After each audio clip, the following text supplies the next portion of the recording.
which is a great place to be.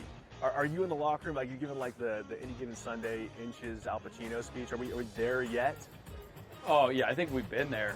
We're gonna have a long talk with Rob today about the 199 issue from last week. Like I just don't get how he is still employed. We gotta talk to ownership about that one. The Smiley Show, only on SportsGrid. Possible that while every other state is trying to copy New York and get that 51% tax on sports betting, is it possible that New York will actually lower their taxes? That's surprising. The question is, of course, what sports books could go there. I mean, we're already at 9 that are the biggest ones out there in the market. So, I mean, who are you really missing? Newswire, only on SportsGrid. Remember when everyone was upset about NIL? You know what NIL did? Make sure Cooper Flagg wasn't playing with the G League Ignite. That's good for us. That's good for college basketball. When the best players are actually playing college basketball. You're going to get battle tested. And it doesn't matter, Kevin, if you're at home or on the road. If you don't come ready to play in the SEC, you're going home with an L. Betting above the rim, only on SportsGrid. The two guys that can do it all. Too much electricity this morning. This is a good time. We're having a lot of fun. I had to do a triple take. Ka-ching! Why? Because of parity. I didn't mean to offend. Yeah, it's not going to happen. Load management is a dirty word. Let him rip. You know what? Circumstances provide the results. What? How do you do this one? Oh, Donnie, you got such a good show there. A network that is booming. The Early Line, only on SportsGrid.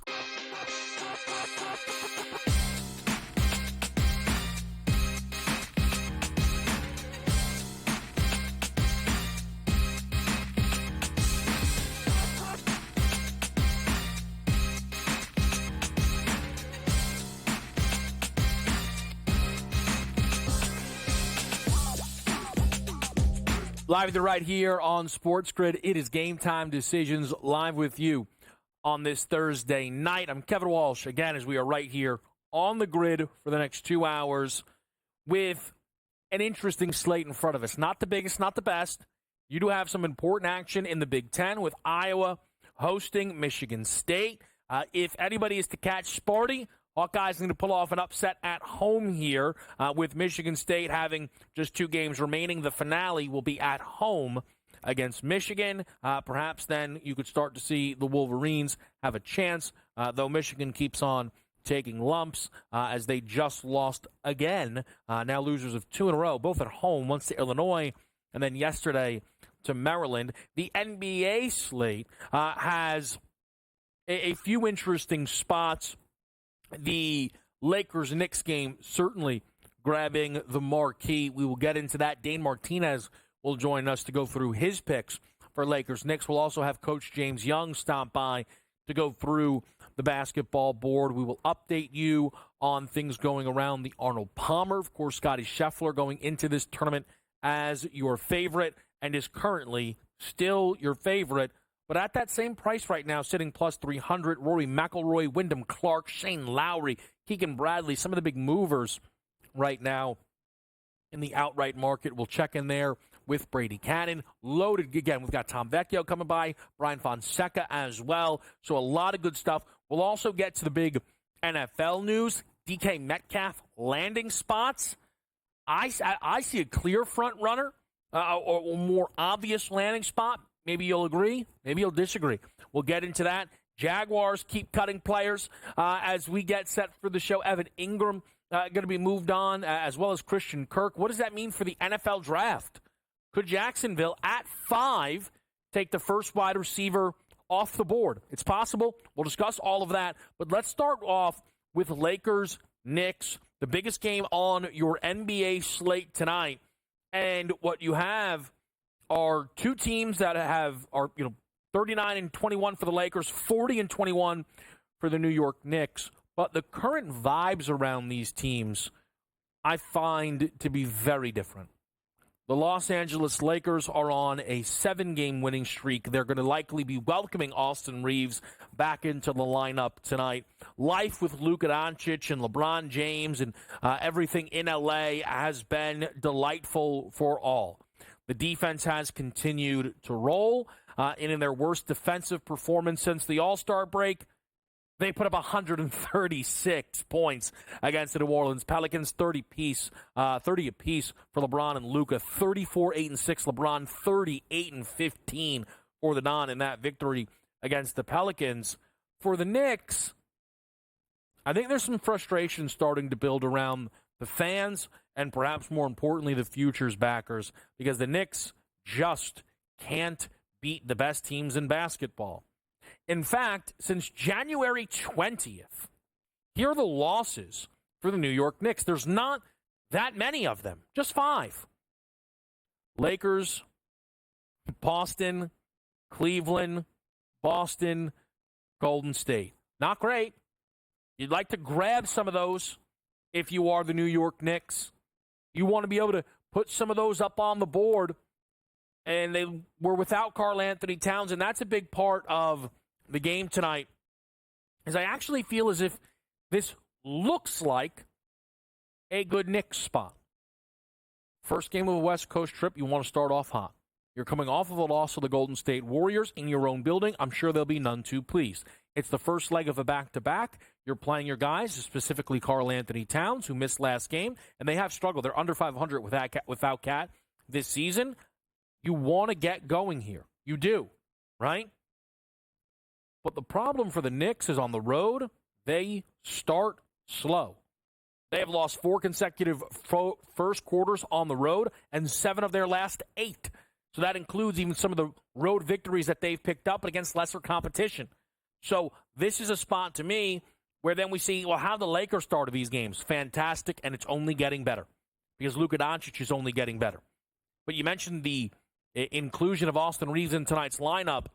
The 3 games that this group was finding mojo where Reeves was playing, you look at the games against Denver, the game against Dallas, the game against Minnesota, and in those first quarters, the Lakers won them 99-68.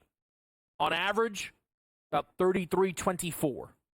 Lakers tonight are -1 of the first quarter at -110. I think it's a nice way to start off the NBA card. Now, a few other interesting notes just around the association tonight. Firstly, Chicago-Orlando. The Magic, again, steaming in the market. It feels like this has been par for the course. Some of that, some injury news around Chicago. Lonzo and Nikola Vucevic are both confirmed out. The Magic have been atrocious. 4 straight home losses, and to Golden State and Cleveland, okay, fine. To Toronto, pretty inexcusable. The Magic have been regressing in a big way this season, and you can't look. I don't think Franz is, having the second half that people were hoping for, but a lot of it is just not a lot of depth on this team. They have a lot to refigure out this offseason. The Hawks and the Pacers have a climbing total. No surprise there. Tyrese Halliburton. I feel there was a lot of eyes on Halliburton's early season struggles, and I'm not saying they were unwarranted. I myself was a part of that. Hallie was really bad in the first half of the season. Tyrese Halliburton has been one of the best offensive players in basketball since 2025 started. He has been averaging over 20 points per game with a 3-point percentage of around 45%. It's been really impressive from Halliburton, and it's why you see Indiana road favorites tonight against the Atlanta Hawks, a number that looks even maybe a little bit short. Philly, big-time dog as expected, despite the Celtics missing Al Horford, Drew Holiday, Kristaps Porzingis, and Jaylen Brown. That is 4 of the top 6 players are out for Boston tonight, and Philly is still a 13.5-point dog. No thank you, no thank you, no thank you. It is Celtics team total or bust for me within this basketball game. It is the only way that I would look to operate. Tatum out there alone, I'm sure will be bringing out bets. Be cautious for the Peyton Pritchard love that I'm sure many will be looking for. Peyton Pritchard went wild last game, 43 minutes, 43 points, 10 threes, 10 boards, 5 dimes. You are likely to be paying a premium on Peyton Pritchard. We have the Golden State Warriors going to Brooklyn. Brooklyn's defense had really turned it around for a while. Let's keep eyes on what that looks like with their backcourt now being Cam Thomas and D'Angelo Russell. First time, I believe, we saw that duo go at it together. What do you know? San Antonio scores 127, almost 30-plus in every single quarter of that basketball game. Houston and New Orleans, the Rockets have lost 8 consecutive road games going into this one tonight. So buyer beware as the Rockets are looking to get in the win column and snap what is currently a 3-game overall losing streak. Iowa, Michigan State, for those getting in the mix there, I'm looking towards the under. The Michigan State Spartans have found their defense leading the charge here in recent efforts. I think that could be the same old story for them against Iowa. If the Hawkeyes are able to pull off the upset, I don't think that means they scored 90, though. I think that's going to be a tough number to put up on the board. I like under in that game. That's where things sit right now in the college world. We'll be right back with you here on Game Time Decisions.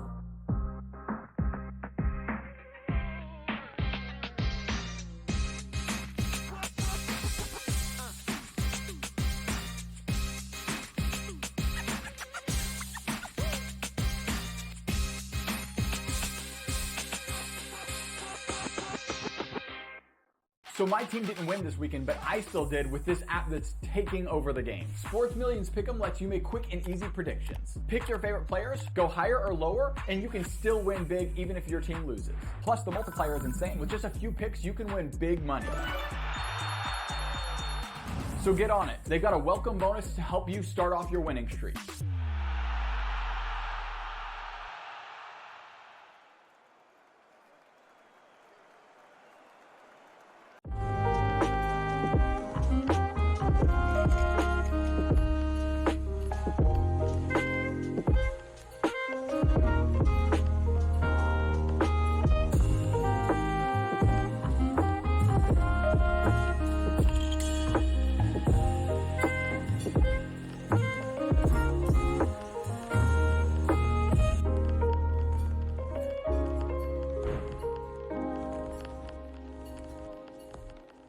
Anyone that's been to a sporting event, the atmosphere before a game, I think Game Time Decisions has that same exact atmosphere. This is our arena.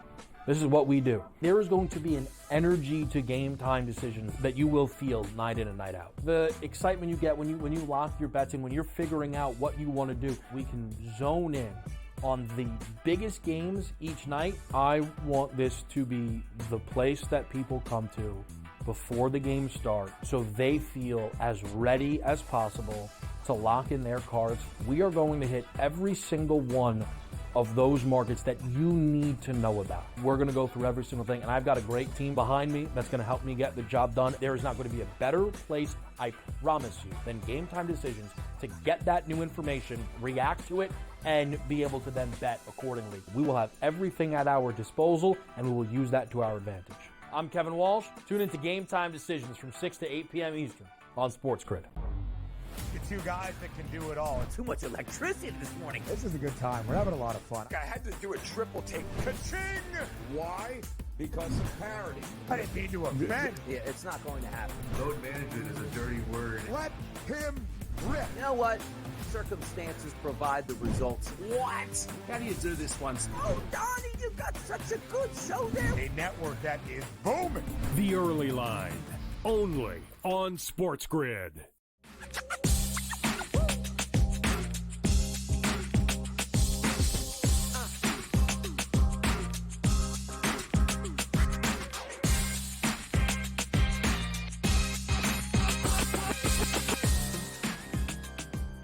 All right, we're back with you right here on SportsGrid.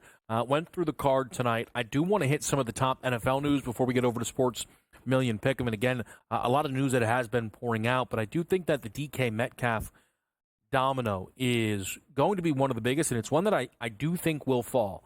Obviously, we ended up not seeing Matthew Stafford dealt, and we get a lot of different stories that may come out, and they may never come to fruition, but this Metcalf one feels like it will because of how public Seattle's been about what it will take to get Metcalf out, right? It looks like Seattle's ready to move on because it doesn't appear Seattle's ready to pay Metcalf $30 million annually. And just to quickly, with that number, there's a lot of people who are posting the current wide receiver salaries and saying, oof, I don't know about that number for Metcalf. Whenever somebody gets paid, they're going to push near the top. Salary cap continues to increase.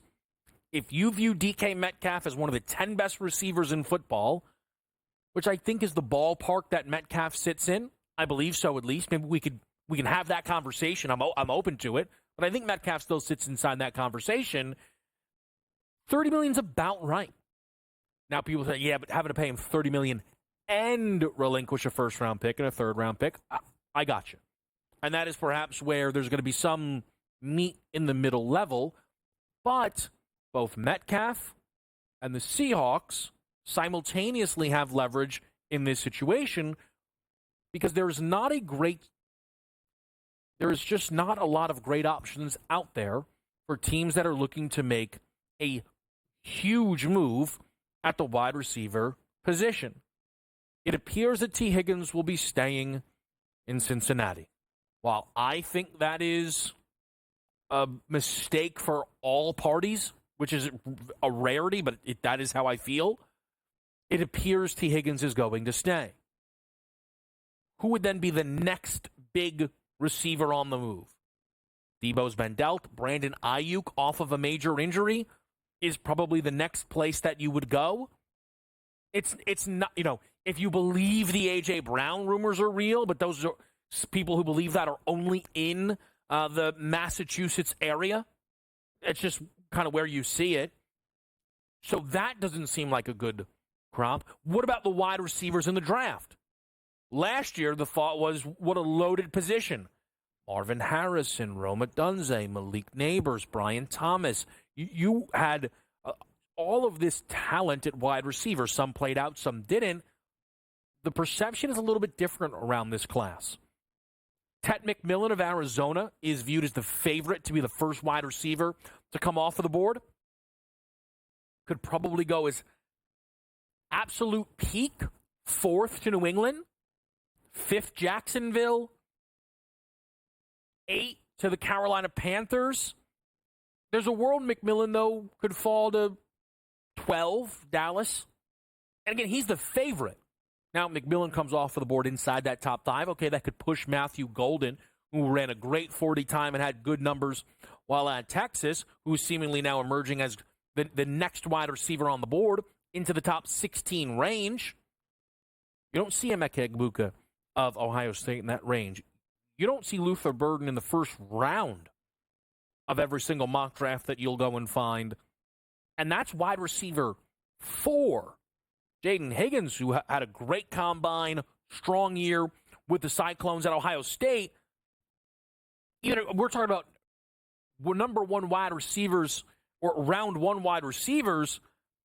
Again, that would take a surge, but it also might take a spot from someone else.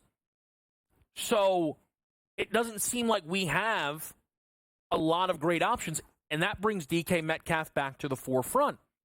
A lot of people look at the New England Patriots. The Patriots likely have the money to spend. They clearly have a desire, but you're not going to give up the 4th overall pick for Metcalf. Are you comfortable giving up a 2026 first for DK? If you're New England, are you sure you're going to be a playoff-level team? I'm not sure you are next season. That's a bit of a risk when you look at the New England Patriots. Are the Chargers in the business of giving up a first-round pick for DK Metcalf? I'm sure they'd love to have DK in. I'm sure they'd be ready to pay him. They have the salary cap to do so. I am, again, not so sure we're going to see the Chargers willing to make that move.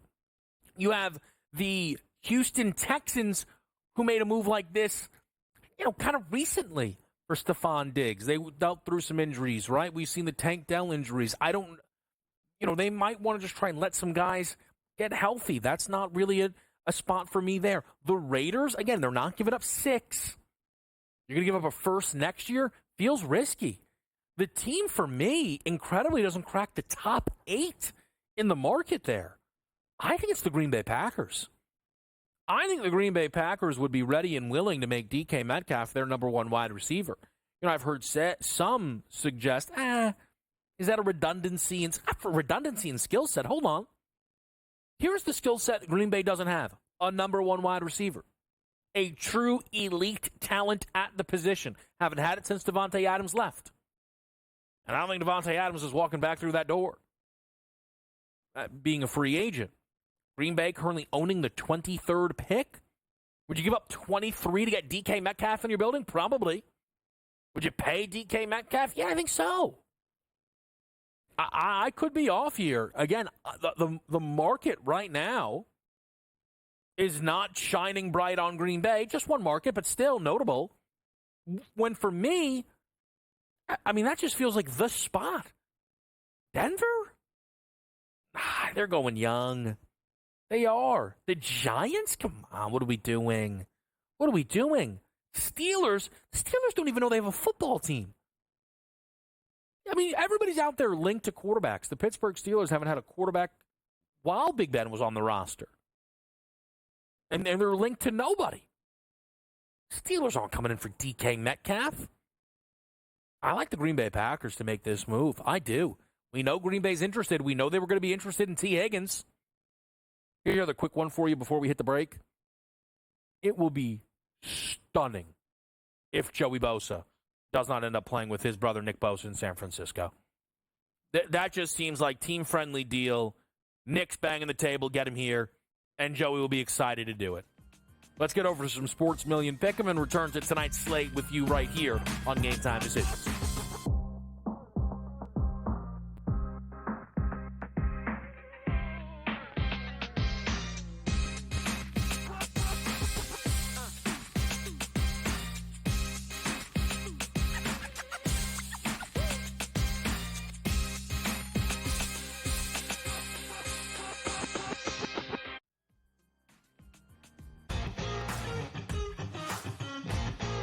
Which is a great place to be. Are you in the locker room, like you giving like the Any Given Sunday inches Al Pacino speech? Are we there yet? Oh yeah, I think we've been there. We're gonna have a long talk with Rob today about the 99-199 issue from last week. Like I just don't get how he is still employed. We got to talk to ownership about that one. The Smiley Show, only on SportsGrid. Possible that while every other state is trying to copy New York and get that 51% tax on sports betting, is it possible that New York will actually lower their taxes? That's surprising. The question is, of course, well, what sports books could go there? I mean, we're already at 9 that are the biggest ones out there in the market. So, I mean, who are you really missing? Newswire, only on SportsGrid. Remember when everyone was upset about NIL? You know what NIL did? Make sure Cooper Flag wasn't playing with the G League Ignite. That's good for us. That's good for college basketball. When the best players are actually playing college basketball. You're going to get battle tested. And it doesn't matter, Kevin, if you're at home or on the road. If you don't come ready to play in the SEC, you're going home with an L. Betting above the rim, only on SportsGrid. The two guys that can do it all. Too much electricity this morning. This is a good time. We're having a lot of fun. I had to do a triple take. Ka-ching! Why? Because of parity. I didn't mean to offend. Yeah, it's not going to happen. Load management is a dirty word. Let him rip. You know what? Circumstances provide the results. What? How do you do this one? Oh, Donnie, you got such a good show there. A network that is booming. The Early Line, only on SportsGrid.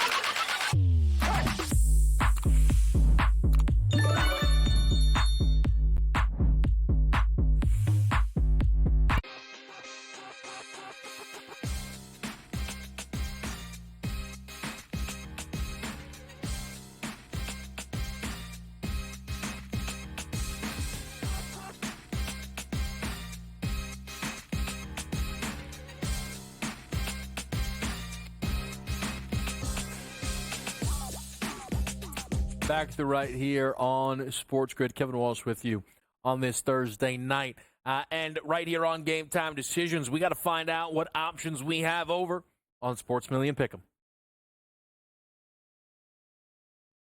Happy Thursday, everyone. It's time to jump into our Sports Millions pick'ems here on the grid. We're going to look at the hardwood, of course, today. Tom, I went 1-1 again yesterday. Looking for the sweep today. Where are you going to go with yours?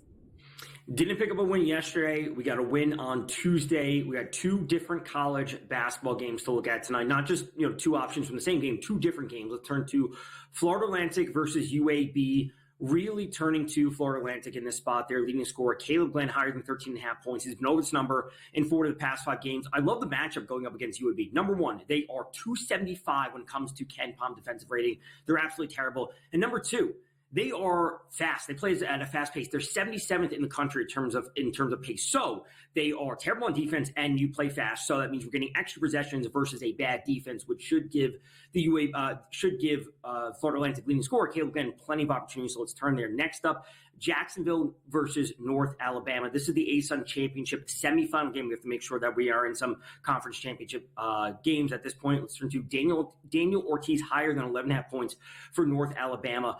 We see his recent game log. He's been up and down. Sometimes he lives and dies by the three, but I love the fact when he gets hot, he's often hitting 4, 5, 6 threes, which can very easily put him higher than 11.5 points. We look at Jacksonville. They're 171 in the country with 7.5 threes allowed per game. They're super average defense overall. So I like him higher than 11.5 points. Joe, what do you got?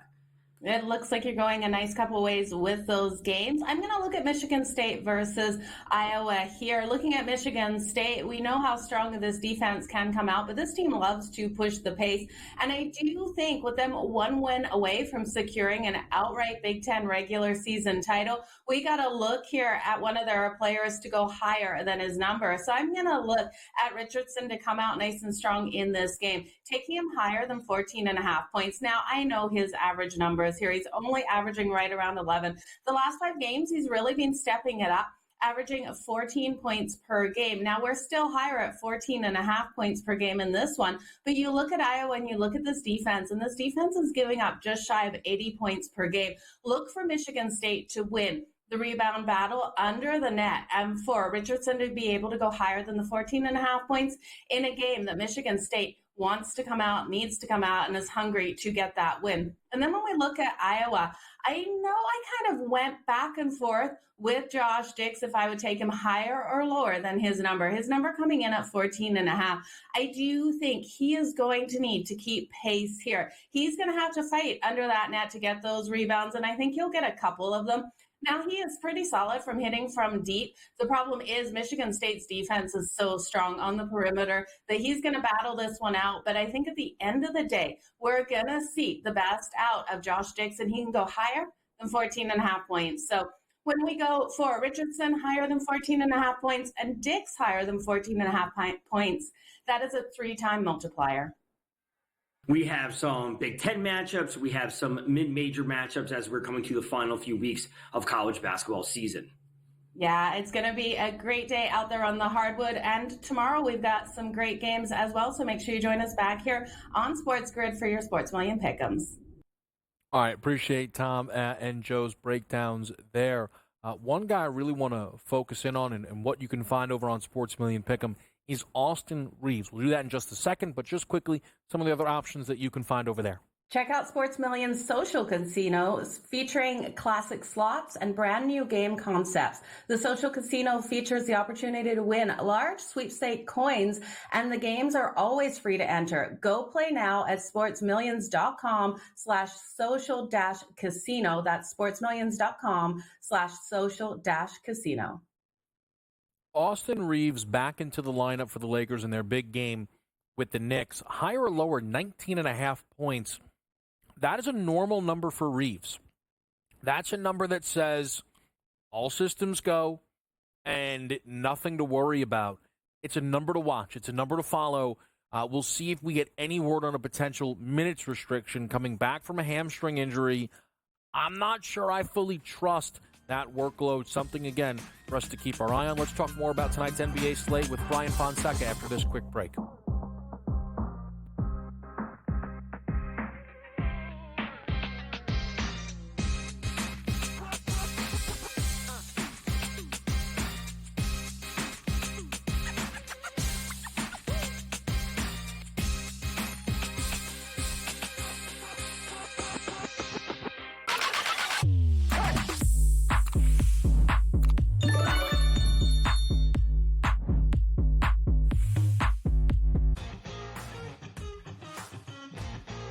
which is a great place to be.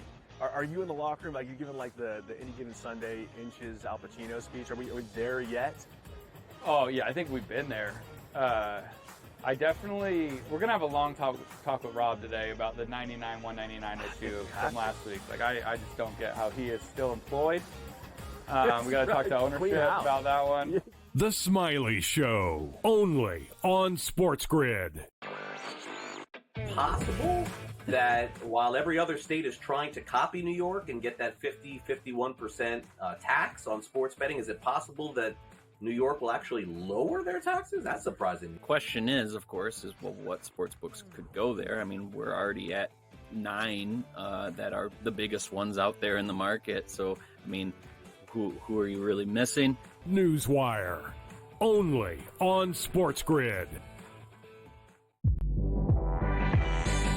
Remember when everyone was upset about NIL? You know what NIL did? Make sure Cooper Flag wasn't playing with the G League Ignite. That's good for us. That's good for college basketball. When the best players are actually playing college basketball. You're going to get battle tested. And it doesn't matter, Kevin, if you're at home or on the road. If you don't come ready to play in the SEC, you're going home with an L. Betting above the rim, only on SportsGrid. The two guys that can do it all. Too much electricity this morning. This is a good time. We're having a lot of fun. I had to do a triple take. Ka-ching! Why? Because of parity. I didn't mean to offend. Yeah, it's not going to happen. Load management is a dirty word. Let him rip. You know what? Circumstances provide the results. What? How do you do this one? Oh, Donnie, you got such a good show there. A network that is booming. The Early Line, only on SportsGrid.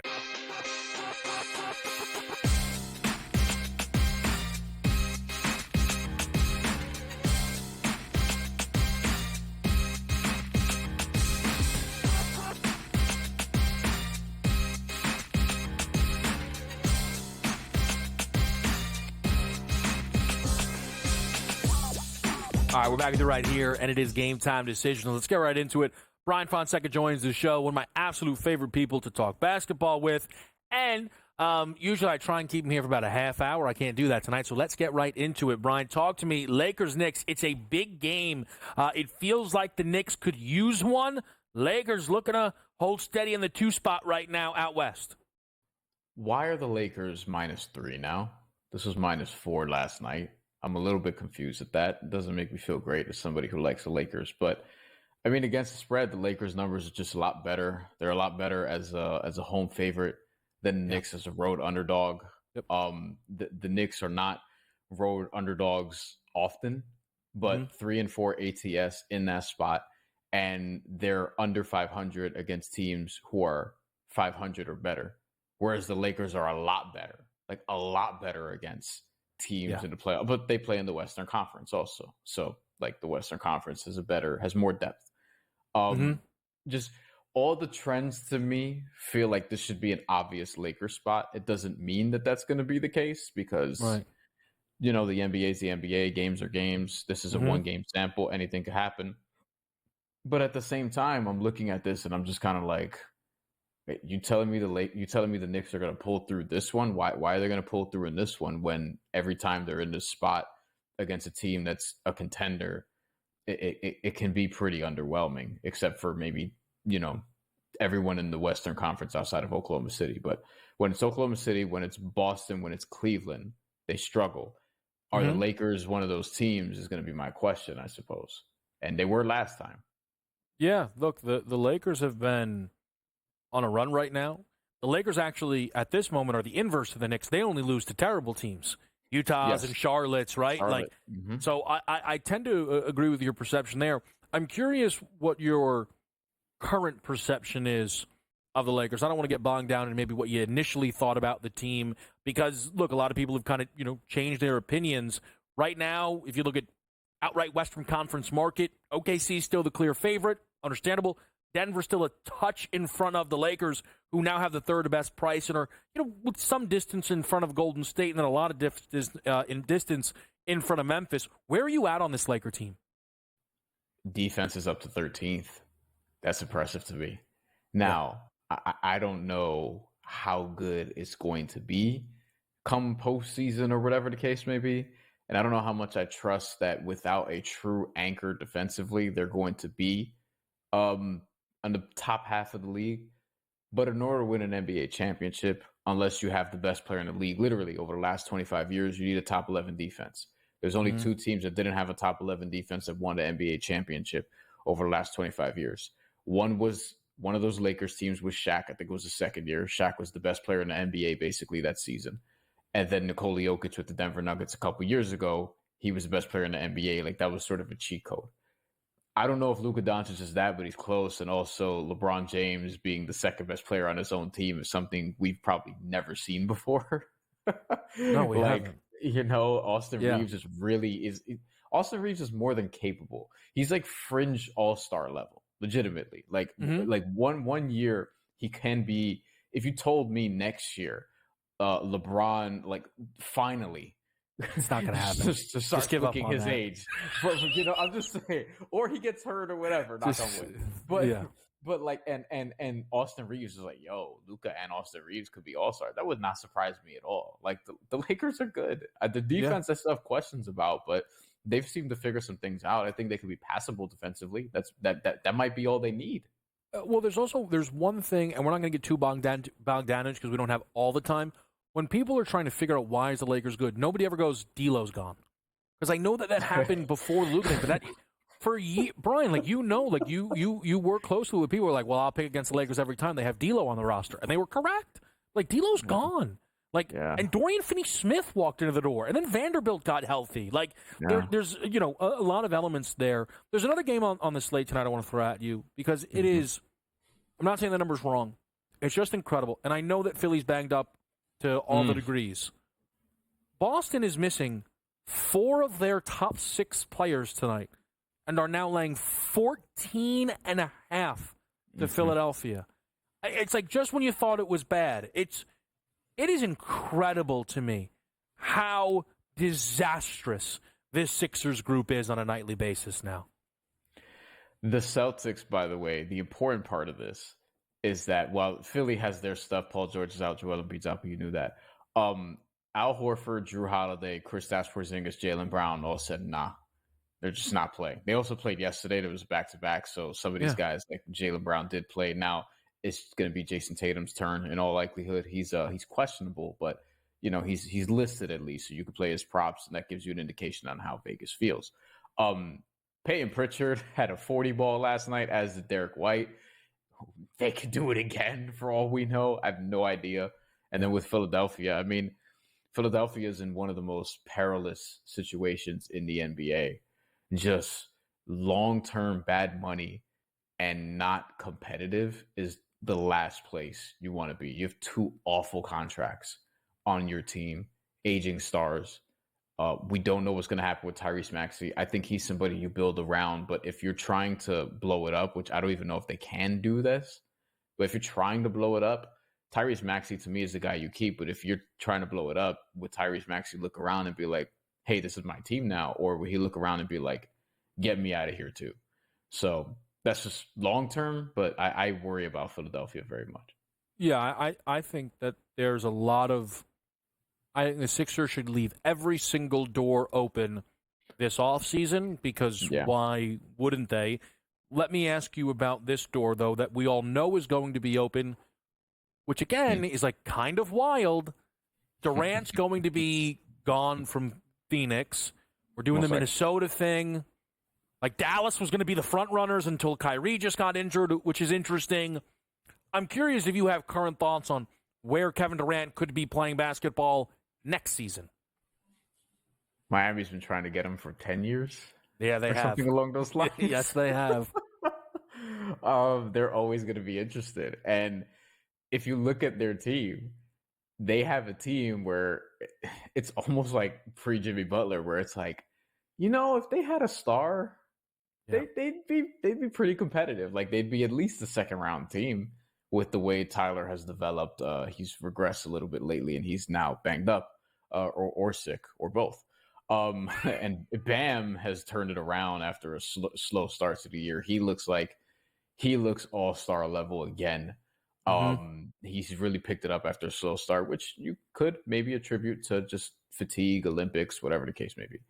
Yeah. Regardless, or fatigue of having to deal with all that because he is the leader of the team, and as all the Jimmy stuff is going on, he's the one that has to sort of bear the brunt of, most of that.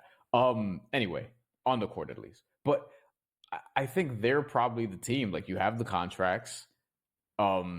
You probably want a short-term deal because they're one of many teams sort of eyeing, all right, 2026 is a year to target for flexibility, some level of free agency. I don't think it's going to be like the way it used to be, but there might be some guys that hit the market who will be interesting. I think there's going to be a lot of teams, to be clear. I would have said Dallas before all this. I feel like the Lakers will sniff around for anybody, but I don't know if they could pull this one off in particular. But yeah, I mean, there are some teams, but Miami is one to me. Like, if I'm setting odds on it, they got to be in the top 2 or 3, my opinion. Yeah, I think that's fair. I think what's incredible is Houston was, for a portion, a foregone conclusion. They're another one. Yeah, but now things have been so bad in Phoenix. I wonder if Houston gets greedy and goes, nah, never mind. We'll take Devin. Yeah, and I feel LaMelo, like, I feel like everything's on the board this offseason in the NBA, and I'm sure Brian and I will talk about it. Brian Fonseca, appreciate it as always. We'll be right back here on Game Time Decisions. We've got Tom Vecchio next with you right here. Keep it on SportsGrid.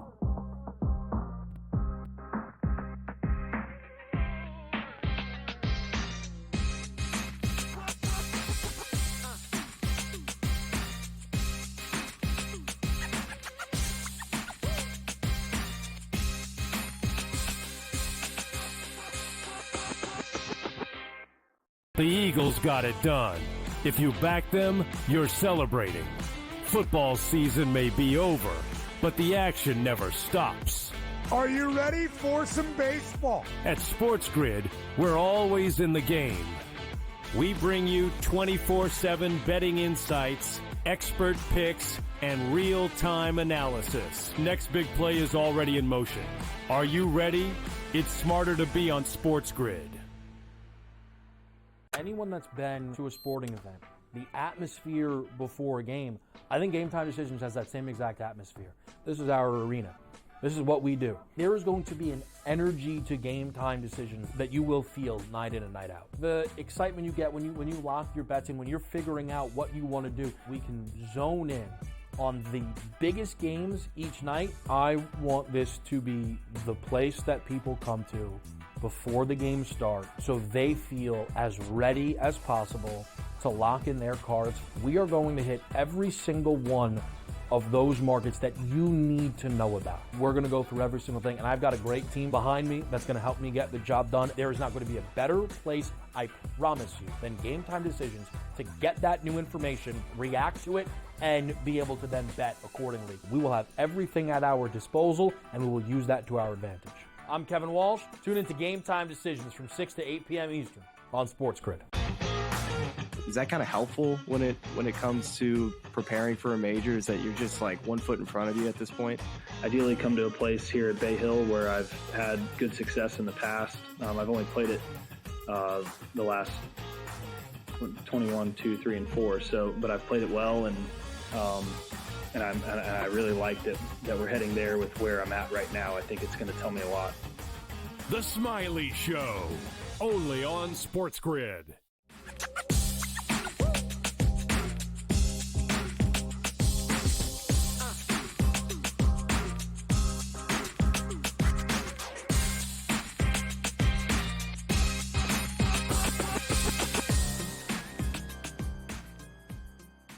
All right, we are back with you right here on SportsGrid. It is Game Time Decisions. I'm sure some of you are already out there in the mix with the college basketball world. We are in conference tournament time right now. The Sun Belt and the WCC are in action. Before you know it, we're going to have some hockey to get into, and to help us with that is Tom Vecchio. And Tom, before we get into tonight's slate, I actually have a big picture NHL item I need to throw your way. And actually get some help with. And no games, no tricks up my sleeve, no negative. I'm being serious. What is going on with Connor Bedard? I know he's not playing well, but I have some futures on Bedard props. I was like, let me just see what the scuttlebutt is over on Twitter, and people were talking about trade requests and how upset he looks. Explain to me your view on Connor Bedard right now. So I remember we talked about Bedard coming into the season when I was here. We did the show. We talked about Shesterkin shutouts for the season. We talked about Bedard, if he could make the jump on assists, points, all these things. The take I have on him this season is largely what I had last year when we were discussing, whether he could win Calder Rookie of the Year. Is like there's a very clear lack of talent around him. And no matter how good he is, no matter how amazing of a pass he makes, if there aren't players to finish those passes into goals, we're going to see him lack in scoring at times. And we're getting that on display. They traded away Taylor Hall. They're dealing with injuries, players Lucas Reichel, one of their younger players, we need to see him develop alongside Bedard, et cetera, et cetera. So it's just a lot of the things that you would think would fall into place haven't fallen into place. He's still very young. He's obviously still not the biggest guy in the world. So they need to get talent around him to help him, because essentially it's like a wide receiver. Like a defense can divert extra resources to stopping someone if they know no one else is going to be a threat. So is it just struggling, or do you think that this is something bigger? It's both. He may be struggling like a sophomore slump type of thing, very simply that. But then it's also like there's lack of talent around him, and that's compounded. And just because of like the long season and they trade away players, like that is like it's going to just snowball at a certain point. Right. Yeah, I just it's one of those things again. Like a player struggling is one thing, but then to see like if I saw it correctly, like a sophomore could potentially ask out, like things are that bad in Chicago. I thought that would be pretty jarring. Let's get to tonight's card here, Tom. Where does it start for you on this Thursday night? Starts with one of your favorite things, teams bouncing back. Very simple, right? Great teams due for a bounce back. The Winnipeg Jets in regulation tonight at Philadelphia. I am seeing that Philadelphia has two of their key players, Scott Lawton and Rasmus Ristolainen, and they are taking warm-ups. That doesn't mean that they're officially in. Even if they are in with tomorrow's trade deadline, Winnipeg's the much better team. And the Winnipeg's on a 3-game losing streak. They lost to the Isles the other night. They lost to the Preds. I think they lost to Philly last weekend as well. They're just a better team, right? Even though that Hellebuyck's not in net tonight, they still need to come out. They can't be slipping in the standings. Dallas looks unbelievable right now. So they just got to get the ball rolling in the right direction, and just taking them minus 105 or plus 100, whatever it is now, is just a great spot. It's really simple for the Jets tonight. All right, so a nice little spot there for Winnipeg. And then you got a player prop going involving this Detroit-Utah game? Yeah. I like Dylan Larkin. I like him to over 2.5 shots. It is a little bit juiced. It's, minus 140, minus 150, somewhere around there where you might find it. I also like him for a goal. Looking at Detroit since the Four Nations break, they're not scoring. But when you look at their underlying metrics, their expected goals scored are actually much higher than their actual goals scored. So it's like we're just buying into some positive regression. So Larkin, the goals plus 180, the shots are 2.5, it's minus 148. I like that spot. I'm fine laying that amount of juice because I like the matchup. I like what they're doing on offense. They're just not getting the results. It's like a baseball player that has super high exit velocity, but he's not getting home runs. Like we're going to see that flip at some point. Yeah, it makes a lot of sense to me. Let me ask you, Tom, Edmonton. Look, I'd love to. Now, this is where I would like to do a bit about how the Four Nations ruined their season, but McDavid's still putting a point up every single game, so I don't think that really applies. They are having a nightmarish, though, run here out of the All-Star break a little bit. So it was funny, we were doing the hockey the other night with Joe, and I saw they were this almost 400 against Anaheim, and I'm like, yeah, that's probably one of those too good to be true spots. We beat Carolina, everything's fine. And then, they lose outright 6-2. Absolutely smashed here in that spot. What do you think now against Montreal? So it depends on how you look at things. Even if they hadn't been on this losing streak, let's say they lose to Anaheim, it's just like this flash in the pan. It's just like this blip on the radar. The Habs, Montreal, that is, they're like an okay team. They're certainly rising. They're a promising young team. But they're also on a 5-game winning streak. And it's more of that, like, I just don't think Montreal is that good to extend a winning streak this many times when they're winning in overtime against Buffalo was the other night. Cole Caulfield had a goal. Like, they're just not good enough to win a 6-game winning streak. And even if the Oilers weren't struggling, winning one out of their last 5 games, whatever, I would still be on the Oilers tonight in theory. Doesn't mean I like their lines tonight. Doesn't mean I want to play them tonight. But I still think being on Edmonton would be the right side of things. Yeah, I don't disagree. I think it's one of those. All right, what kind of do we do a player performance double if they're offering something like that? I'm still fascinated as well. Just the season that Draisaitl's having. Yeah. I know McDavid was off to a slow start. How do you view Edmonton, big picture, Tom? Right? If they match up against the Kings in the first round, they beat the Kings every year, 4-1, maybe 4-2. But they're not a team that's built to go past the second round with the way they're playing. Yes, because we're going to have Winnipeg as the 1 seed in the Central, probably Dallas 2 if Minnesota stays there. That means Colorado and then obviously Vegas would be on that side of the bracket and have to play either one of those in the second round. They are not as good as them.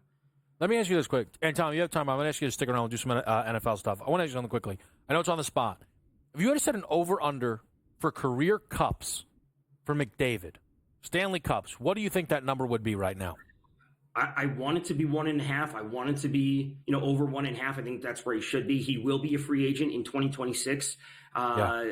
So, a lot of teams are going to be going after him. A lot of teams are going to be setting up their salary caps to, be in a position to take a shot at him. And I want him to get there because he's a great player. I want players to have their due and their time in the spotlight, and he deserves it. Yeah, it'll be something to follow, man. They right now have the third best odds to win the cup. We'll be back here. It's Game Time Decisions.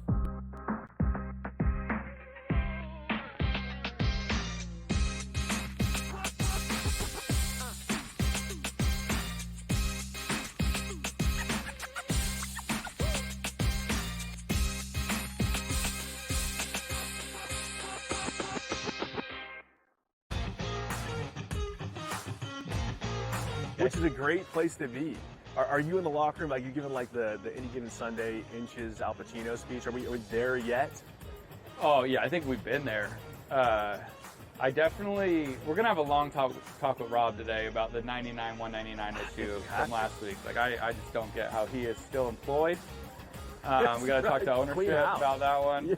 The Smiley Show, only on SportsGrid. Possible that while every other state is trying to copy New York and get that 51% tax on sports betting, is it possible that New York will actually lower their taxes? That's surprising. The question is, of course, what sports books could go there. I mean, we're already at 9 that are the biggest ones out there in the market. So, I mean, who are you really missing? Newswire, only on SportsGrid. Remember when everyone was upset about NIL? You know what NIL did? Make sure Cooper Flag wasn't playing with the G League Ignite. That's good for us. That's good for college basketball. When the best players are actually playing college basketball. You're going to get battle tested. And it doesn't matter, Kevin, if you're at home or on the road. If you don't come ready to play in the SEC, you're going home with an L. Betting above the rim, only on SportsGrid. The two guys that can do it all. Too much electricity this morning. This is a good time. We're having a lot of fun. I had to do a triple take. Ka-ching! Why? Because of parity. I didn't mean to offend. Yeah, it's not going to happen. Load management is a dirty word. Let him rip. You know what? Circumstances provide the results. What? How do you do this once? Oh, Donnie, you've got such a good show there. A network that is booming. The Early Line, only on SportsGrid.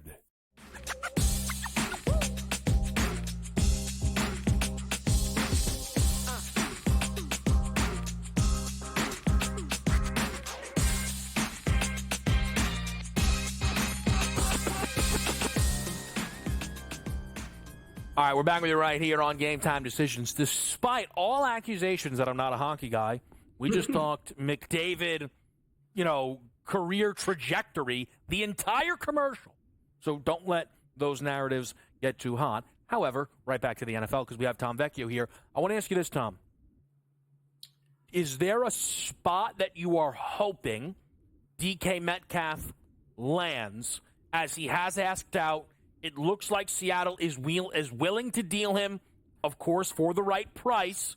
but they're not like hardline no, the way Myles Garrett and kind of Cleveland, we're hearing that. Is there a spot you want to see for DK Metcalf? So those are his next team odds. I actually haven't seen those yet. So the Chargers make sense. The Pats, I don't know if I want to buy into that. The Texans would be fun.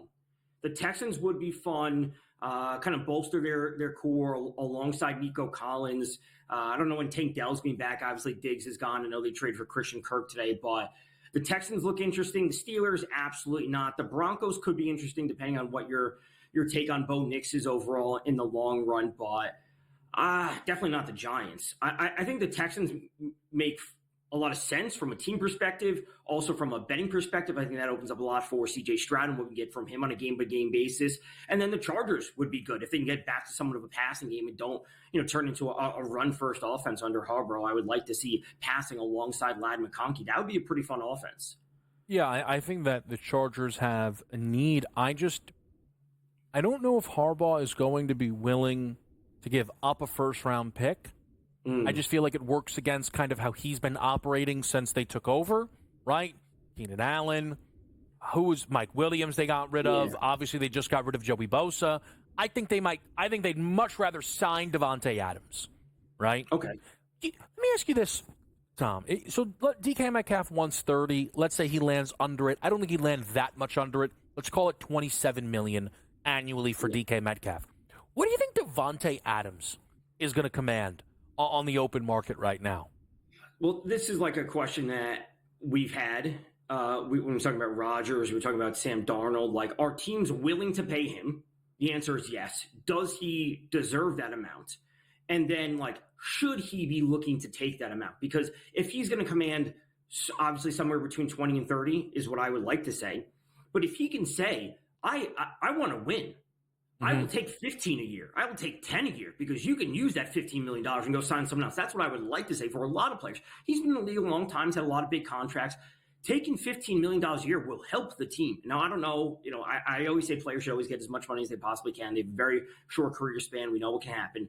But if I want to win, I think you should be willing to take less. So I would like to say around 20. I think that's fair. And it also would help the team. It helps him. The thing is, I feel like Devontae got himself in a situation where he just looked like Aaron Rodgers tag-along. And now that I'm looking at the market, Devontae Adams looks like one of the most important pieces of the offseason. I think it's just an interesting thing. Bosa cut. I feel like this is really simple. He's going to the Niners. Maybe it's too simple, but we know he and his brother are very close. The Niners could use more on that defensive line. We heard reports today likely Hargrave will get cut. I'd be pretty surprised if Joey Bosa isn't a 49er. Yeah, I would be too. Obviously, I don't think it's going to be a massive contract. He's had his injury concerns over the past few seasons. It's not like he's playing every game, but, bolstering that defensive line is something that they need. And for the right amounts, it obviously makes sense with his brother. I think that's what will happen. It just comes down to how much do the 49ers want to pay him. They obviously have to deal with the Purdy contract as well. They have to get another wide receiver in there. Maybe they don't. Maybe it's just going to be IU comes back healthy and it's him and Ricky Pearsall, and they have the offense moving with Kittle and McCaffrey's healthy, and then they just go from there. Yeah, we'll see how that plays out. I'll ask you this quickly. We got into this a little bit yesterday or 2 days ago, maybe it was. But Max Crosby comes out. He's like, I'd love to bring Rodgers in. Then we get the deal for Max Crosby. He's going to be in Vegas for a while. Truly, my big takeaway is now I expect Rodgers to the Raiders. I wonder if you kind of have the same thought. Does the Sam Darnold not being tagged, does that impact it? Because they have money to spend. They're up at, I think, the top portion of the league, top few teams that they have a lot of money to spend. So Darnold going there or Rodgers going there, I think, is what we will be seeing. I don't think either of those are the right move. From a team perspective, I think you would, as a fan, someone would probably want Darnold just because he's younger and you could actually build something around him and at least be competitive when Rodgers could be gone next year. Yeah, I think Rodgers draft for the Raiders makes more sense than the Giants version. We've heard of it. I think Darnold should go back to Minnesota. Tom, appreciate it as always. Get over to the Arnold Palmer with Brady Cannon next.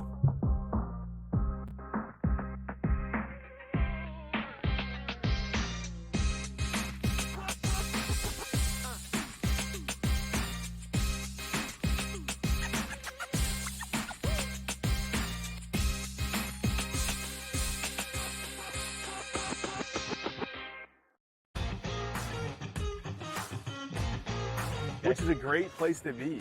Are you in the locker room? Like you giving like the Any Given Sunday inches Al Pacino speech? Are we there yet? Oh yeah, I think we've been there. We're gonna have a long talk with Rob today about the 99-199 issue from last week. Like I just don't get how he is still employed.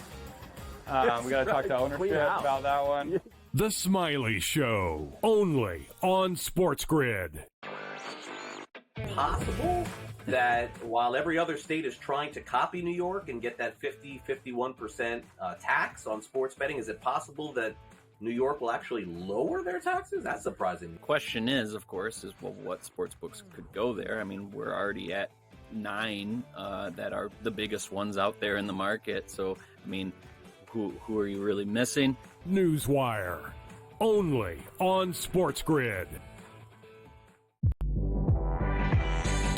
Remember when everyone was upset about NIL? You know what NIL did? Make sure Cooper Flag wasn't playing with the G League Ignite. That's good for us. That's good for college basketball. When the best players are actually playing college basketball. You're going to get battle tested. And it doesn't matter, Kevin, if you're at home or on the road.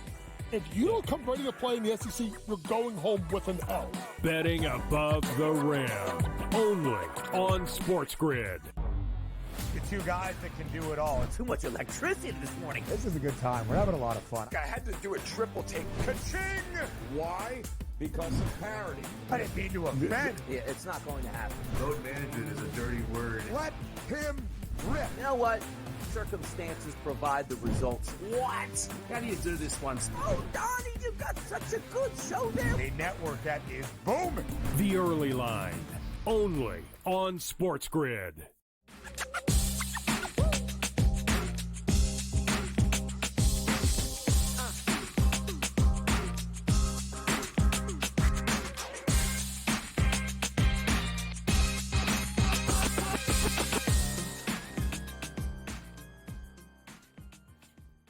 It is Game Time Decisions live with you on this Thursday night. So much to get to in the sports world, including the Arnold Palmer Invitational. It brings out a lot of big guns. And through the opening round of play, we've seen 14 golfers shoot under par.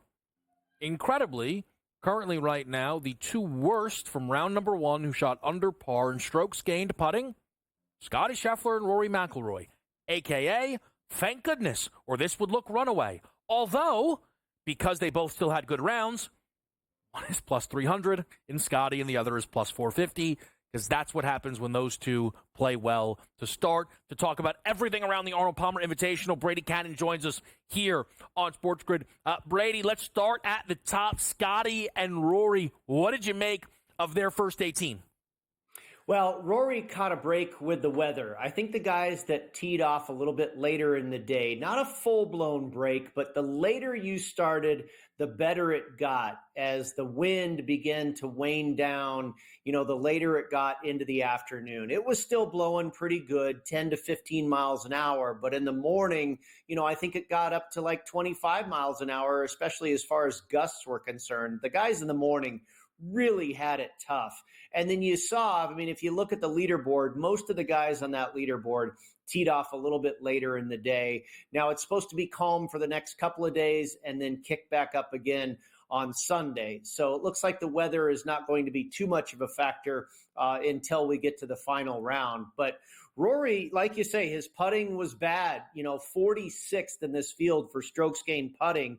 Not great off the tee either, 21st, decent, but certainly not Rory-like. But his irons were firing. He was third in this field for strokes gained approach. Now, Scotty, he teed off early, and he had a bit of a struggle for a minute, then made a couple birdies in a row, got it to 1 under par.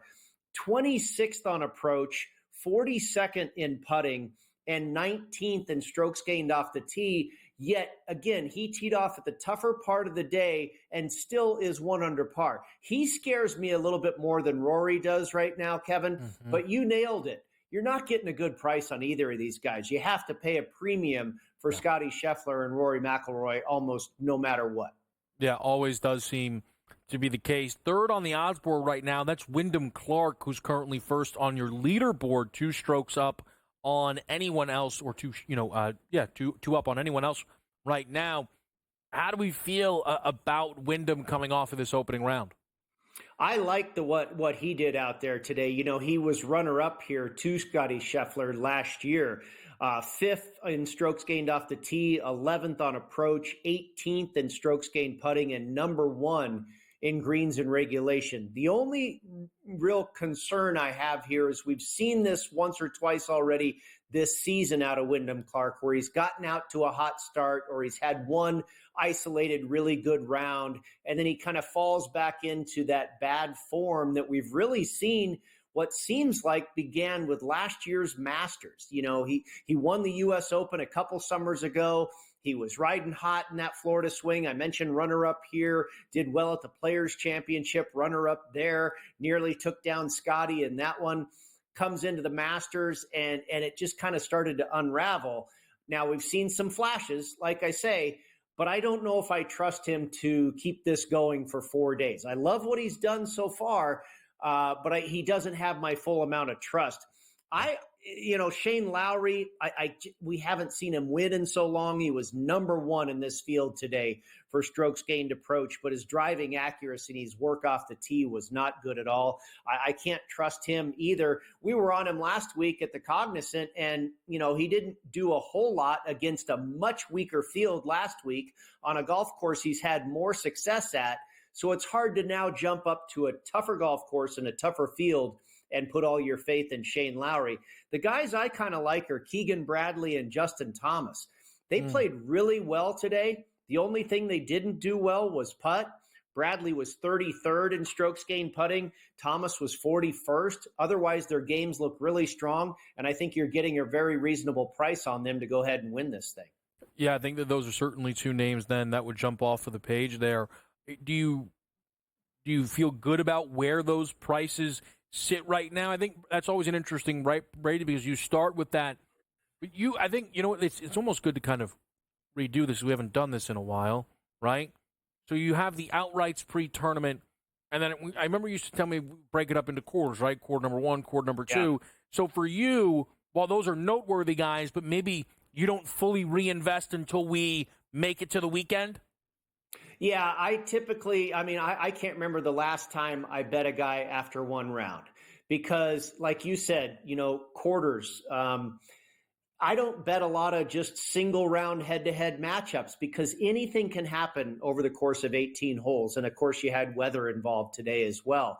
Over the course of 4 days, you expect your handicap on a certain player to manifest, to develop over time. Over the course of 4 rounds, you expect what you have seen this player do in the past to play out to a point again. But one round could be very, very random. So, yeah, I don't necessarily want to dive into this market after just one round.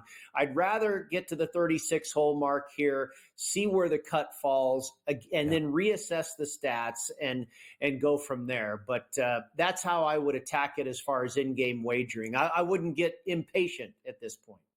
And kind of to use, actually, Wyndham Clark as an example, he was the round 1 leader at the Phoenix Open. There you go. Did not have a very good Friday. Now, he played pretty well on the weekend, relatively speaking, and he found himself inside the top 20. But, you know, that's not nothing to go crazy about when you were a round 1 leader to finish inside that top 20. So that's what we talk about, and those are kind of the things that I feel more comfortable with, right, when we talk about golf betting of, well, bounce back, but also sell high, right? So perhaps a Wyndham Clark round score over tomorrow could be something if you're getting a good number, though, right? Sometimes they don't adjust those numbers fully. Is there anyone, Brady, we have not talked about here at the Arnold Palmer Invitational that you want to make sure we kind of keep an eye on as we have so far played a round of golf? Well, like I say, Bradley and Thomas, I think, present the best value on the board if you want to get involved at this point. Look out for Scotty Scheffler. He's still Scotty Scheffler. And like I say, he didn't play his best today, and he's still 1 under par. That speaks a lot, too, about his game. Colin Morikawa, I think, is sneaky. He took a lot of sharp action pre-tournament here. But, Oberg, Ludwig Oberg, I think he's number one in this field for strokes gained off the tee and just wasn't able to do a whole lot with it. Again, He played during the time of the day when the wind was really gusting, and he still managed to shoot even par. So a lot of golf left. I think as far as investing at this point, Kevin, we do have live golf coming up, though, in about 4 hours from now that you can invest in pre-tournament if you're interested in that. They're in Hong Kong. It's Friday over there. I took Sergio Garcia at 20-1. I took Anirban Lahiri at 40-1, and then Sam Horsfield at 80-1. So 3 outrights there for Live Hong Kong. Again, it starts at 11 p.m. Eastern time. All right, that is fantastic. Let me just throw this to you quickly, Brady. There are 2 notable names at the very bottom of this leaderboard: Max Homa, Cam Young. I'm just curious. Those 2 guys missed the cuts coming in. I don't know. I think we're running up against the break. It looks like those guys' games are kind of way off. That's all stuff that we can circle back with. They need Brady, to stick to TGL, Kev. Yeah, it seems like that might be the better approach. Appreciate it, Brady. We got Dane Martinez next.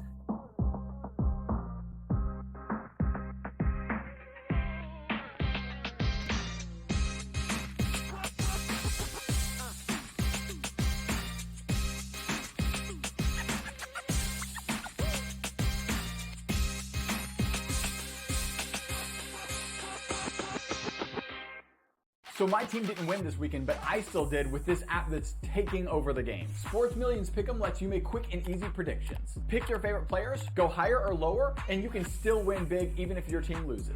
Plus, the multiplier is insane. With just a few picks, you can win big money. So get on it. They've got a welcome bonus to help you start off your winning streak.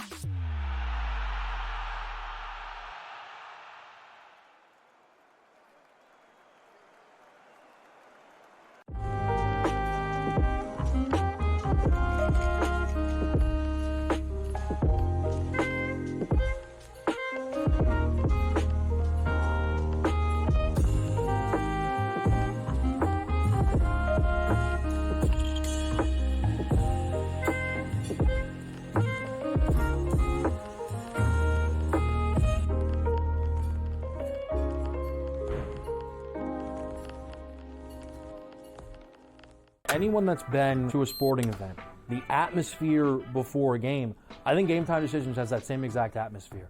This is our arena. This is what we do. There is going to be an energy to Game Time Decisions that you will feel night in and night out. The excitement you get when you lock your bets in, when you're figuring out what you want to do, we can zone in on the biggest games each night. I want this to be the place that people come to before the game starts so they feel as ready as possible to lock in their cards. We are going to hit every single one of those markets that you need to know about. We're going to go through every single thing, and I've got a great team behind me that's going to help me get the job done. There is not going to be a better place, I promise you, than Game Time Decisions to get that new information, react to it, and be able to then bet accordingly. We will have everything at our disposal, and we will use that to our advantage. I'm Kevin Walsh. Tune into Game Time Decisions from 6 to 8 p.m. Eastern on SportsGrid. The 2 guys that can do it all. Too much electricity this morning. This is a good time. We're having a lot of fun. I had to do a triple take. Ka-ching! Why? Because of parity. I didn't mean to offend. Yeah, it's not going to happen. Load management is a dirty word. Let him rip. You know what? Circumstances provide the results. What? How do you do this one? Oh, Donnie, you got such a good show there. A network that is booming. The Early Line, only on SportsGrid.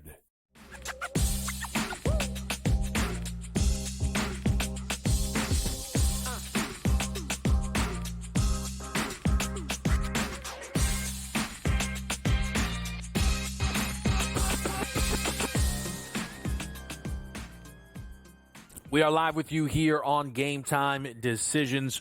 Kevin Walsh, I am with Dane Martinez, and it is a Thursday night. Always, always great to have Dane stop by. We're going to get into Lakers-Knicks in just a little bit here, as that is a game that Dane has certainly circled up. But I do want to hit some of these big items in the National Football League, which includes an easy one to me, But I wonder, Dane, if I'm being perhaps too simple in my thought process here. I think any day now, any minute now, Schefter, Rappaport, they can race to it, are going to tell us that Joey Bosa is teaming up with Nick Bosa in San Francisco. Do you have the same read?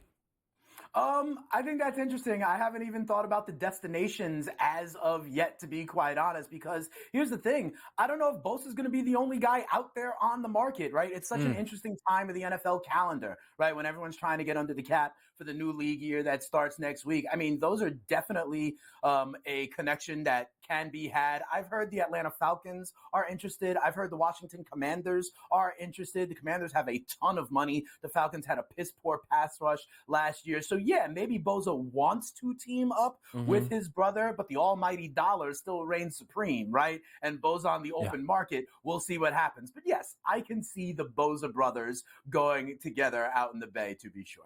It just, I don't know, it seems like they would have that desire to play together. If Nick had to move some money around to make the money appear for Joe, I'm sure he'd be happy to do that. Sure. But you're right. There's a lot of people out there with a lot of money, though perhaps some people going, whoo, hold on, I'm not sure I want to give you my wallet, $30 million DK Metcalf on top of a first, on top of a third-round pick. Complicates stuff when you start to figure out all that could be required to get DK Metcalf out of Seattle. Do you have a landing spot in mind? How are you seeing this potentially play out?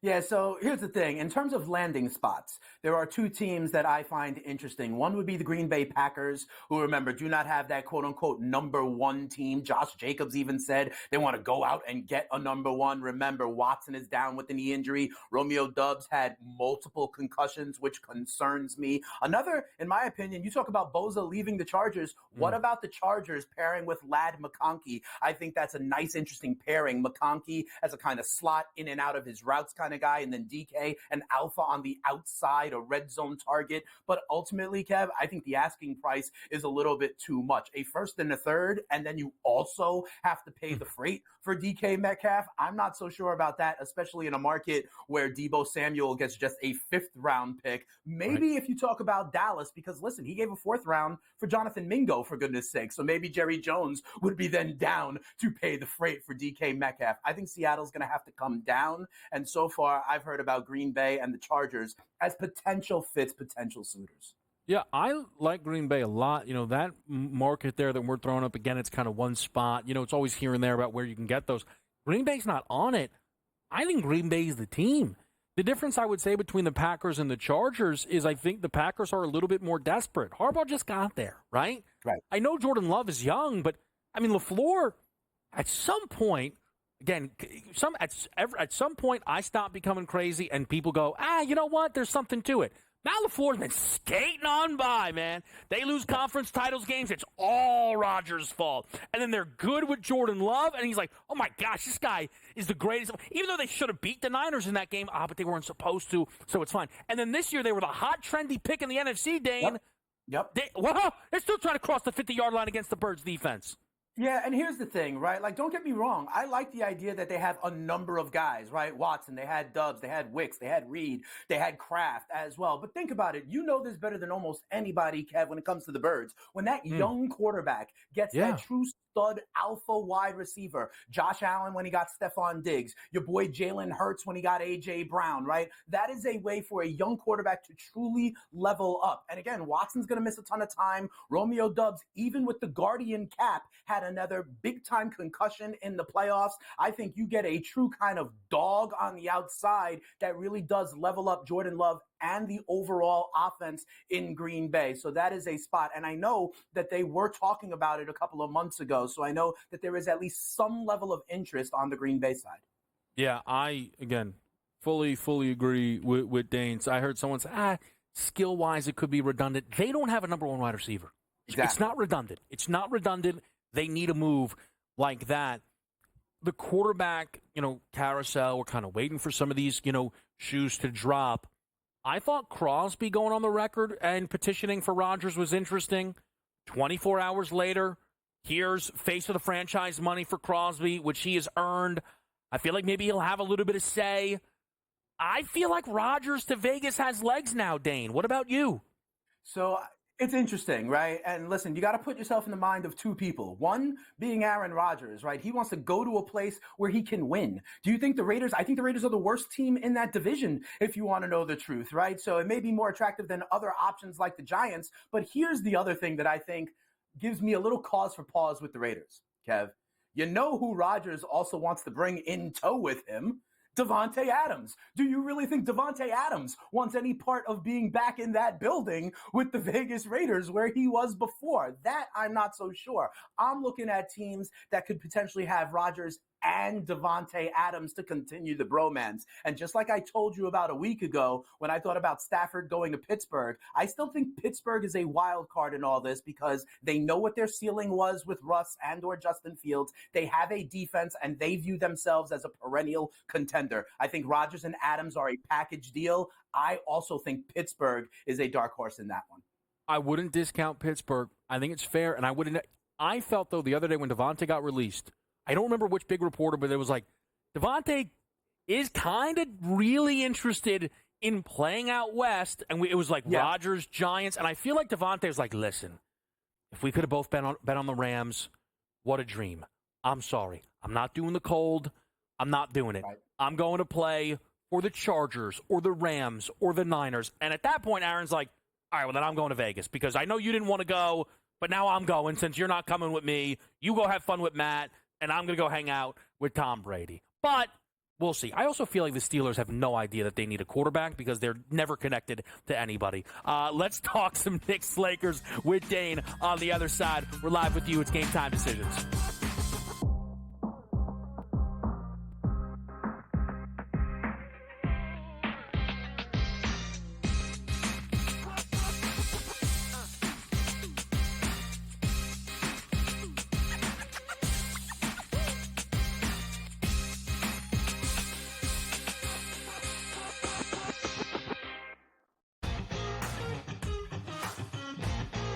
Which is a great place to be. Are you in the locker room? Like you giving like the Any Given Sunday Inches Al Pacino speech? Are we there yet? Oh yeah, I think we've been there. We're gonna have a long talk with Rob today about the 99-199 issue from last week. Like I just don't get how he is still employed. We gotta talk to ownership about that one. The Smiley Show, only on SportsGrid. Possible that while every other state is trying to copy New York and get that 51% tax on sports betting, is it possible that New York will actually lower their taxes? That's surprising. The question is, of course, well, what sports books could go there? I mean, we're already at 9 that are the biggest ones out there in the market. So, I mean, who are you really missing? Newswire, only on SportsGrid. Remember when everyone was upset about NIL? You know what NIL did? Make sure Cooper Flag wasn't playing with the G League Ignite. That's good for us. That's good for college basketball. When the best players are actually playing college basketball. You're going to get battle tested. And it doesn't matter, Kevin, if you're at home or on the road. If you don't come ready to play in the SEC, you're going home with an L. Betting above the rim, only on SportsGrid. The two guys that can do it all. Too much electricity this morning. This is a good time. We're having a lot of fun. I had to do a triple take. Ka-ching! Why? Because of parity. I didn't mean to offend. Yeah, it's not going to happen. Load management is a dirty word. Let him rip. You know what? Circumstances provide the results. What? How do you do this once? Oh, Donnie, you got such a good show there. A network that is booming.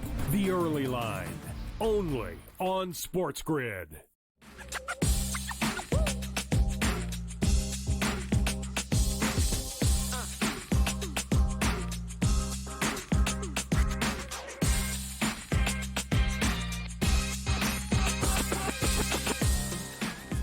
We are live with you right now on SportsGrid. We've got Dane Martinez here on this Thursday night. We've got Coach James Young right around the corner as well. So, Dane, let's get into Knicks Lakers, man. It is a big game here, the biggest on this slate, undoubtedly. And the line keeps dropping. I mean, someone somewhere knows something. As the New York Knicks number keeps growing shorter despite seemingly a lot of bets coming in on LeBron, Luka, and the Lakers. Where does your card and your breakdown start for this basketball game?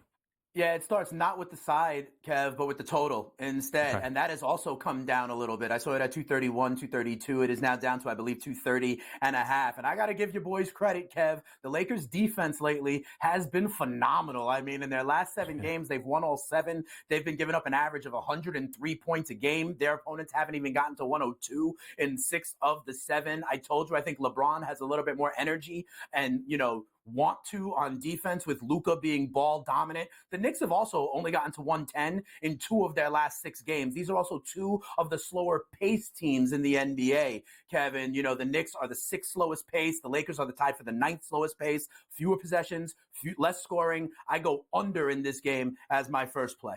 Yeah, I like the look a lot. I think the way the Lakers have been playing suggests under. I think the Knicks have to come out with a level of fire if they want to get this West Coast trip going the right way. They play tomorrow against the Clippers. Never easy. Kawhi probably plays in that game. So you're looking at a dog spot, at a dog here. It's not going to be easy. You get Cat back in the lineup. That's likely going to help. Let's go through some of the props that you like in this one, Dane. What's jumping out to you?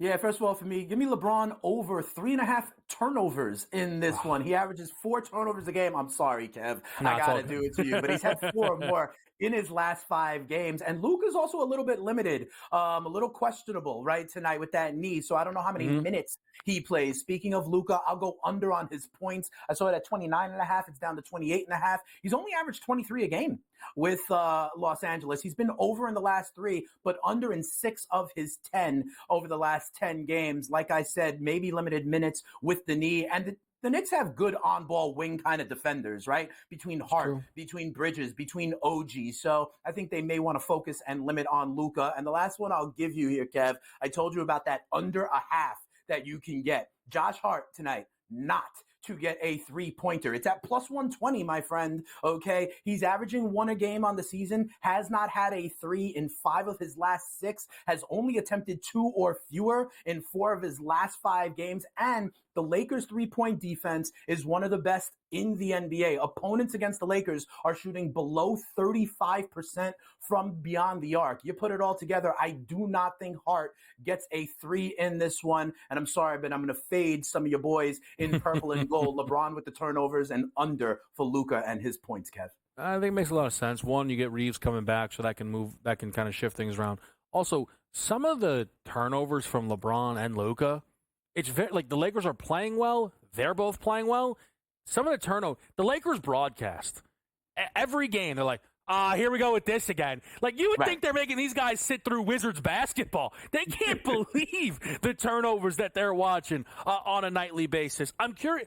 But Dane, because that that's a little off the beaten path, right? People usually look points, rebounds, whatever it might be. Yeah. How did you gravitate to that market? So to be honest, you look at the props, but then on a lot of these like pick'em platforms where you're trying to go 4 for 4, 5 for 5, I like trying to correlate the bet. Okay. And the biggest one for me is the under. And so I think about how are ways that the game stays under. So I look at under points. I told you about the slower pace. So you could look at under rebounds. Another way that happens, Kev, is with the turnovers. And your boy LeBron had one game, I think a week ago, Kev, where he had 11 turnovers in the game. Yeah.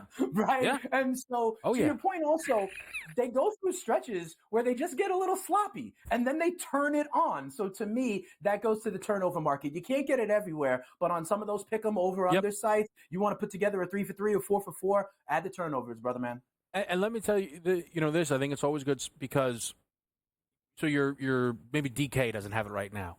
When the playoffs come around though, everyone's like, we got to get more markets. So it's good to even just kind of take a look, figure out the trends. When does it snap? How long does it run? Those are all really, really good things to keep in mind, and it's why we love having Dane on the show. Dane, appreciate it. Best of luck with the action tonight. Yeah, absolutely. Tell the coach I said what's up, all right? Have a good one. Certainly will. So tonight, if you're like me and you're watching some Laker Knicks and you're like, come on, we'd like to see a W here. When LeBron throws it out of bounds because Dorian Finney-Smith wasn't looking, like, it's good for Dane. Now let's get back and defend, boys, all right? Let's keep this game under the number. We got Coach up next.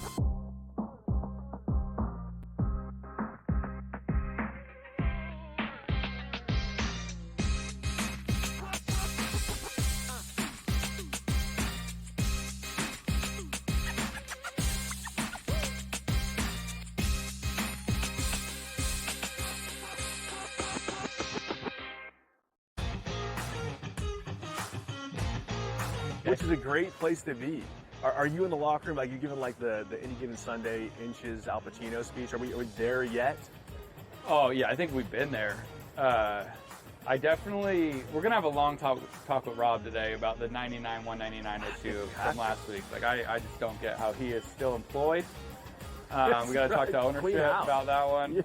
The Smiley Show, only on SportsGrid.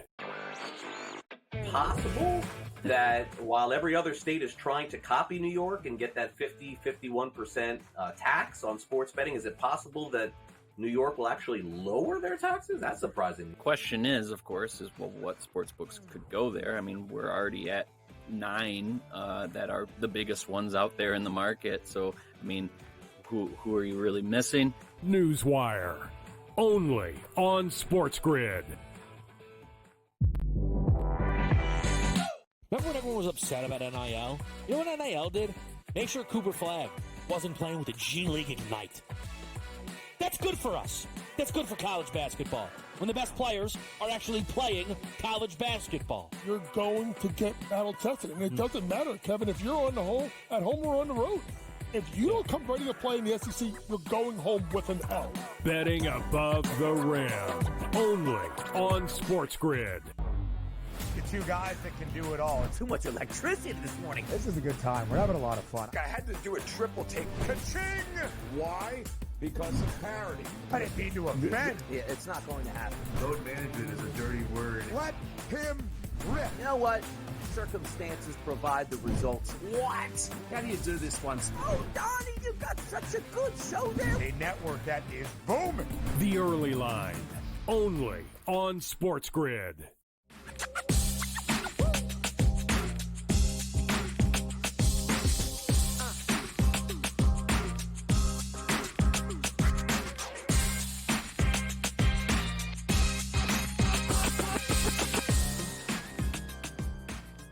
All right, we're live with you right here on SportsGrid. Let's take a second, all right? We're going to take a quick second, and then we're going to bring in Coach. We're going to talk tonight's slate, all this. All of a sudden, so the NBA media has been a big discussion, right? The ratings, all these different things. And now the new talking point is not the GOAT debate of LeBron versus Michael mainly, but it's should we even have the GOAT debate? And now people are getting angry about how truly, what is going on? Here, let me try and clue people in as to what I think is going on a little bit. I still think a lot of these places where you're seeing this eye roll headache stuff is they just don't know how to drive an interesting conversation that they are comfortable in around the current game. And I don't even mean like today's NBA. Well, I do a little bit. But on tonight's slate, Lakers-Knicks, we should be... Are the Lakers going to go for 8th? How badly do the Knicks need this game? Will the Knicks winning prove to you anything? Is there an element of the Knicks offense that would present challenges to the Lakers defense that would show these things? Okay, but we want to hyper-focus on the individual greatness of guys. Okay, we can do that. Do we think LeBron's going to be first-team All-NBA? We can talk about that, right? Well, what about the Warriors? We want to get into the Warriors and how great they are. Let's get into it. Is it Jimmy who turned this thing around? Is it Steph who turned it around? Is it a coincidence? Is Steph shooting here to stay? We don't need to do why Steph isn't the GOAT. We know he's not. That's lunacy. We're good. Hey, they're tonight going for, here's an interesting one. Golden State playing a lot of bad teams. A lot of bad teams. A lot of their best wins, Knicks missing Cat. Bucks missing Giannis. When do we test the Warriors? Let's have that conversation. Not, I'm going to retire the GOAT debate and then debate Twitch streamers the next day. Or then next year I'll work there, but those guys are clowns. Clowns all around, man. Clowns all around. Let's lock in here. Let's lock in with Coach James Young. JY, it's great to have you on a Thursday night. Let's look at that 7:30 NBA slate. Where's your head at? Hawks, Pacers, Celtics, Sixers, Nets, Warriors. Yeah, I'm looking squarely at the Pacers on the money line at Atlanta. Big spot for them. 35-25, played much better basketball as of late. You know, they're starting to. And when you look at the East, you know, they're like they could have home court advantage first round. Like they're tied with Milwaukee, and you know the Knicks. You know, listen to this whole thing with Kat, and it looks like his fiance or whatever may have cancer. You don't know if he's going to have to step away from this team for a little bit. And the Knicks are in the beginning of a 5-game West Coast trip where things can get hairy, Kevin, really, really fast. If I'm not mistaken, it's back-to-back LA to start the trip. So this is a big game for the Pacers. I like the Pacers on the money line to win tonight in Atlanta. All right, so some love there for Indiana. Let me say this, JY. Again, let's have interesting conversations. If you were to make the most generous list of NBA title contenders, I would ask you to put the Indiana Pacers on it. Now, maybe that's a bridge too far, but they were in the conference finals last year. And quietly, JY, Halliburton's back. I'm sure you've noticed this. Hallie had an atrocious start to the year. 2025 Tyrese Halliburton? I mean, his offensive rating is like a 139. Yeah, he's playing phenomenal basketball. And if you like, just look at the last, I guess 5 games. It could be more than that. Last 7 games or 6 games, he's had at least 10 assists every game, right? Mm-hmm. And he's scored pretty much 19 per game, right? 19, at least 19. And a couple of big performances. You know, so when you think about title contenders, and if let's be generous, okay? Knicks, they got to get their you-know-what together. Yep. Because if you put Indiana, you got to put New York on it. I agree. But I'm not putting Milwaukee on it. I'm not. I can't. I think honestly that 4-5 matchup is so bad for that team because number one, right. Kev, they're not going to adjust, and then Indiana is going to run them out the building. Well, so I would put Milwaukee. So here's the thing: I don't think Milwaukee's going to win the title. They have Giannis. It's a generous list, but I think we've seen the Pacers be great in that matchup against the Bucks, which is important, right? And the Cavs, look, they're going to be considerable favorites against the Pacers. Here's what I'm going to say to people: since January 1st, with Tyrese Halliburton in the lineup, the Pacers are 19-6.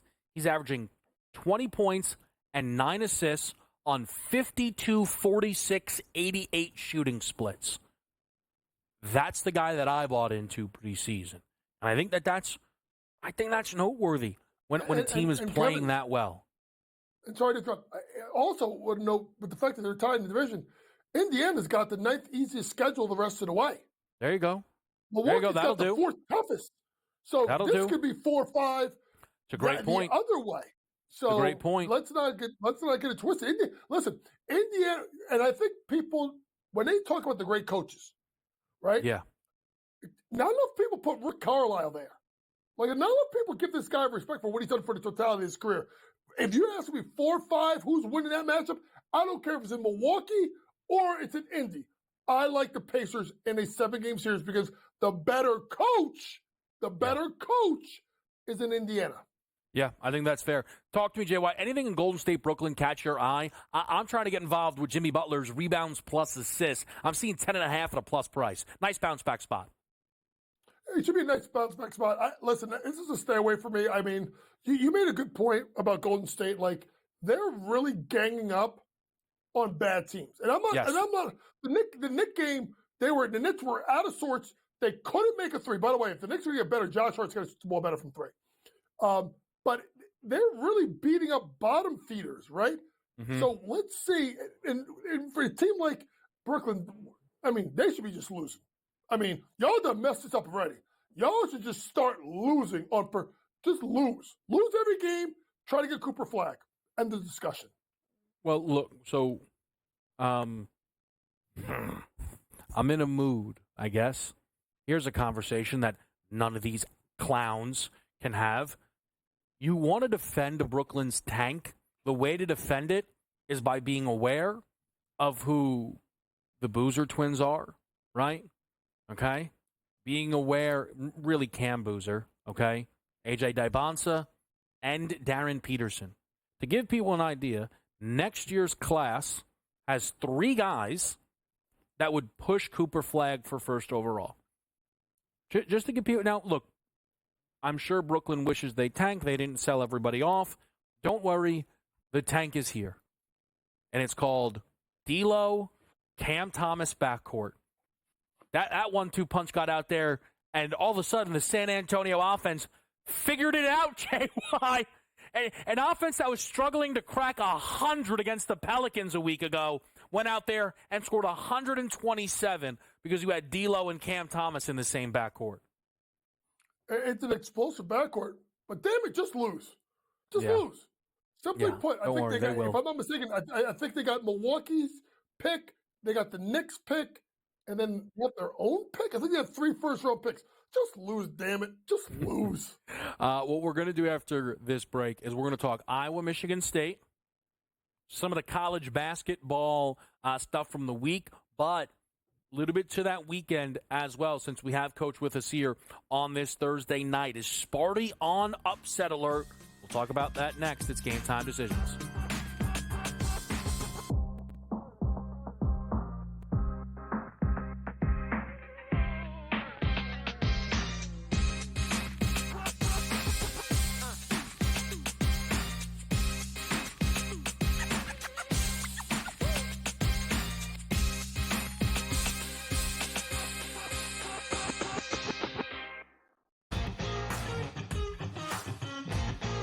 Which is a great place to be.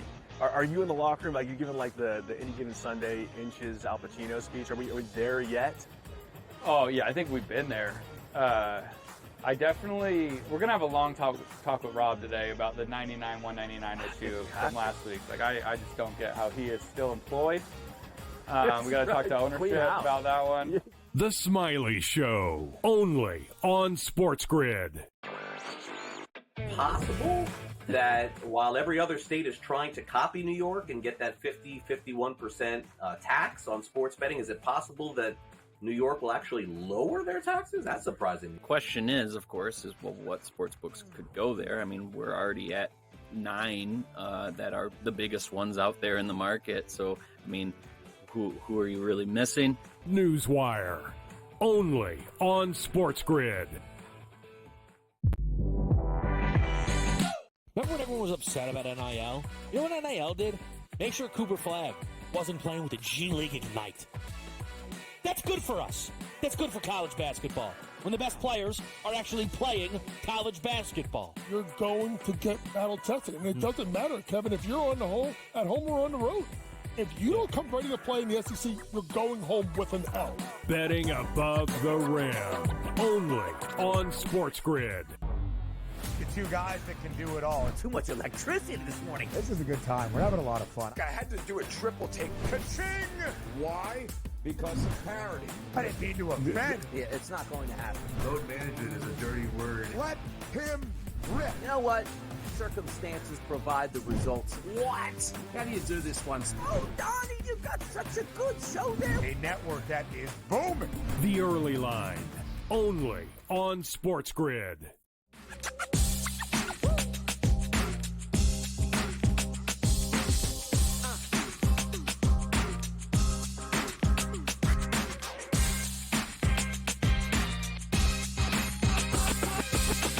All right, we're back with you right here, and it is Game Time Decisions.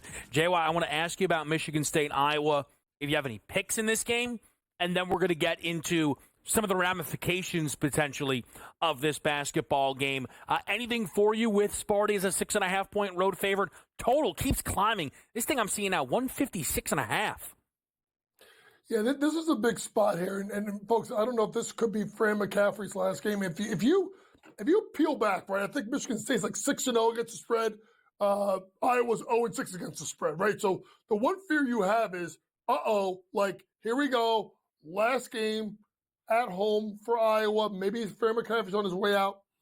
If you're Sparty right now and you're seeing all the stuff that's going on with the SEC, Kevin, can you sneak yourself into a 1 seed? Now I know they're only 14-8 against quad 1, quad 2s, but some of these teams, I'm sorry, 14-5 quad 1, quad 2. So Kevin, they got the second most quad 1 wins in the nation. They can't slip up here. Because of that, give me Michigan State minus the points on the road. All right, so we got J1 going with Michigan State there. I'm going to look at the under in this game, and I'm going to keep letting this thing tick, see if we can make sure we get the absolute peak of the market right now, some 155.5 out there. I like under in this game. J1, let's talk a little bit about Michigan State, because all of a sudden now, and maybe the 1 seeds also might be open. Let me start there. Auburn, Duke, Houston, we agree are 1 seeds, right? We agree? We do. Okay. We agree. Did Florida clinch the 4th 1 seed by beating Alabama, or is that last spot still open in your eyes? I think it's open. Because Kevin, if you think about geographically, Duke East, Auburn South, Houston West, Michigan State Midwest. I mean, it kind of lines up geographically that way. And yes, we know that Florida is 13-4 quad 1, quad 2. Michigan State is 15-5. I mean, so they have the second most and the third most. I think Houston's ahead of them. I think Houston's got 17 quad 1 wins. But part of that has to do with who you play with. So I think Michigan play again. So I do like Michigan State possibly as a 1 seed. And there's a sneaky good, and maybe I'm crazy, Kevin. I saw on FanDuel, and maybe it was a little while ago, odds to get the number 1 overall seed. And they had, if I'm not mistaken, they had Auburn, I want to see, at minus 3,500. Oh, Duke, I don't agree with that. 11-1. Kevin, and Duke's 11-1. If Alabama picks off Auburn this weekend, which could happen, and they don't win the SEC, and Duke rules everyone, you could be sitting at Duke 11-1 to get the overall number 1 seed. That's a value play. You don't have to put a ton of money on it. I'm putting a couple of bucks on it tonight. Yeah, Jay, I agree with you. I'm stunned. It's a great find by Coach. Not moving? And again, I want to say this. I bring these numbers up because they are part of the equation. I don't care if you agree with them, and I'm not telling you that I do. Number 1 in the net is now Duke. Number 1 in BPI is now Duke. I mentioned what Ken Palm thinks of Duke. They think they're the greatest college basketball team in history. I'm not kidding. And they're smoking everybody. If they go into UNC on Saturday, Kevin, and beat them by 20, especially with the way UNC is playing, you can't tell me that 11-1 isn't good odds. Everybody should be hammering this right now. And it Kevin, I looked this morning, I looked this afternoon. It hasn't moved all day. Yeah, I'm going to do some. Let me say this to Coach's point, though. Like, I think if you bet this, I think you're making a great bet. I'm not sure they need to lose. Like, I'm not sure that Auburn needs to lose. Okay, to Bama. But again, Auburn is not going to be like minus 600 to win the SEC tournament. People understand that, right? They can lose in the quarters. They can lose in the semis. Like Duke should, I don't even know what the odds are for Duke to win the ACC tournament. It should be like minus 400. Like they're going to roll everybody. I can sit there and say, all right, ready? Can Tennessee beat Auburn? Yes. Can Alabama beat them? Yes. I can keep going. Can Florida beat them? Yes. Can A&M beat them? Oh, they just beat them. I just named 4 teams. You want to keep going? We can keep going. Yeah. They can lose to 4 or 5 teams. Duke literally should beat everybody by at least 15 the rest of the way. I got to tell you, man. Coach has got my head spinning right now because I didn't see that until he just mentioned it, and I feel like we're seeing just something I don't agree with. Pricing wise. Duke also, it has to matter a little bit that they did beat Auburn, no? That has to matter, right? And that's the part. Like I'm feeling, I'm like, they're going to base this on the fact that Duke only is going to have 11 quad 1, quad 2 wins. That's what it's based off, Kevin, because Auburn's got 21, right? Which they is both awesome. got 3 losses, which is awesome. It's unbelievable. But if, I'm going to say this, and folks, let me say this. I hate Duke. I'm friends with King Rice. I hate Duke with all my glory. I hate Christian Laettner times 5,000. But you can't tell me right now at 11-1 you should not be taking this. And I'm going to make this point, and then we're going to hit a break, and I'm very excited we did this. And we're going to then kind of close it out with some Lakers Knicks for people. One of the reasons that Michigan State doesn't feel like they can get to the one line, in the net, 11. BPI, 12. You can disagree with that. I have no problem. But that's what the numbers are. Auburn isn't even second in BPI right now. It's Houston. So I think, again, I think Coach is onto something here. And it's certainly something I'm going to be keeping my eye on as well. Let's button it up here. It is Game Time Decisions on this Thursday night. We'll be right back.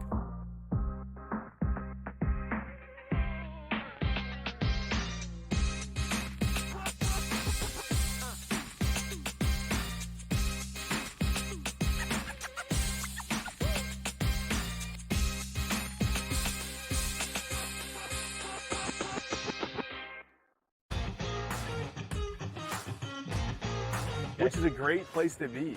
Are you in the locker room? Like you giving like the Any Given Sunday inches Al Pacino speech? Are we there yet? Oh yeah, I think we've been there. We're gonna have a long talk with Rob today about the 99-199 issue from last week. Like I just don't get how he is still employed. We got to talk to ownership about that one. The Smiley Show, only on SportsGrid. Possible that while every other state is trying to copy New York and get that 51% tax on sports betting, is it possible that New York will actually lower their taxes? That's surprising. The question is, of course, what sports books could go there. I mean, we're already at 9 that are the biggest ones out there in the market. So, I mean, who are you really missing? Newswire, only on SportsGrid. Remember when everyone was upset about NIL? You know what NIL did? Make sure Cooper Flag wasn't playing with the G League Ignite. That's good for us. That's good for college basketball. When the best players are actually playing college basketball. You're going to get battle tested. And it doesn't matter, Kevin, if you're at home or on the road. If you don't come ready to play in the SEC, you're going home with an L. Betting above the rim, only on SportsGrid. The two guys that can do it all. Too much electricity this morning. This is a good time. We're having a lot of fun. I had to do a triple take. Ka-ching! Why? Because of parity. I didn't mean to offend. Yeah, it's not going to happen. Load management is a dirty word. Let him rip. You know what? Circumstances provide the results. What? How do you do this one? Oh, Donnie, you've got such a good show there. A network that is booming. The Early Line, only on SportsGrid.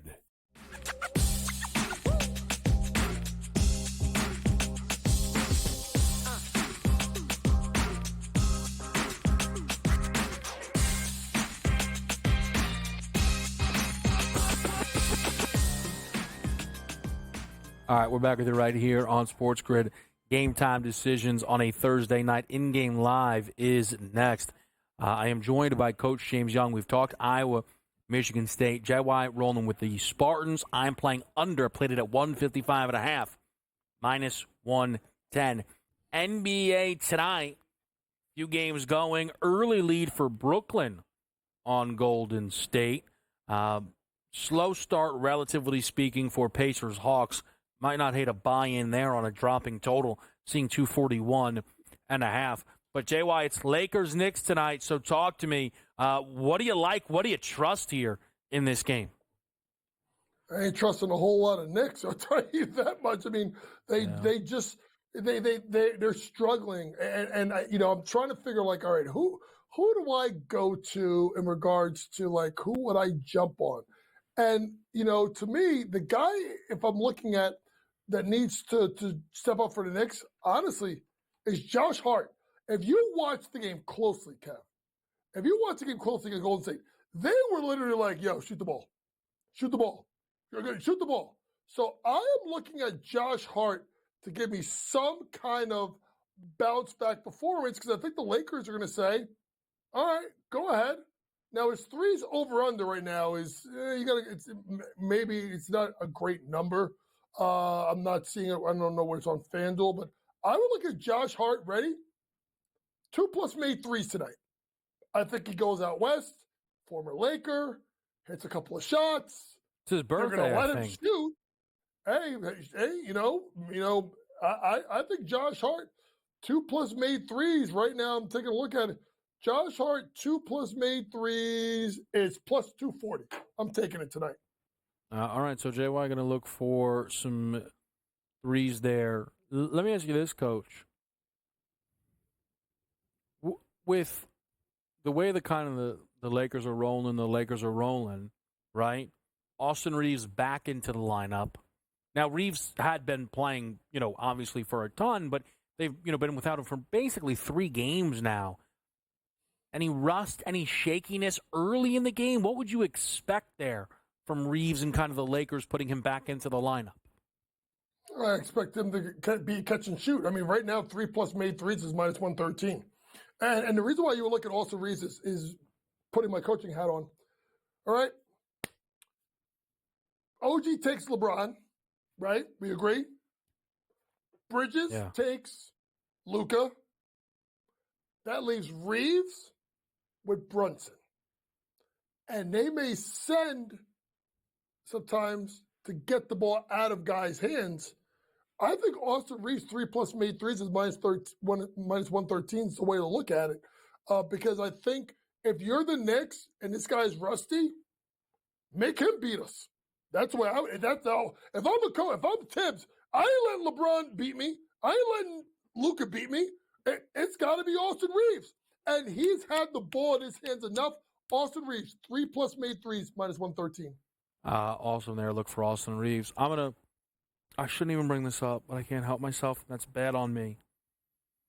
But there's a clip that you're gonna see of Chuck talking about the other network, right? And he was being very specific about Big Perk. And now Big Perk is tweeting. And somehow, here's the thing, man.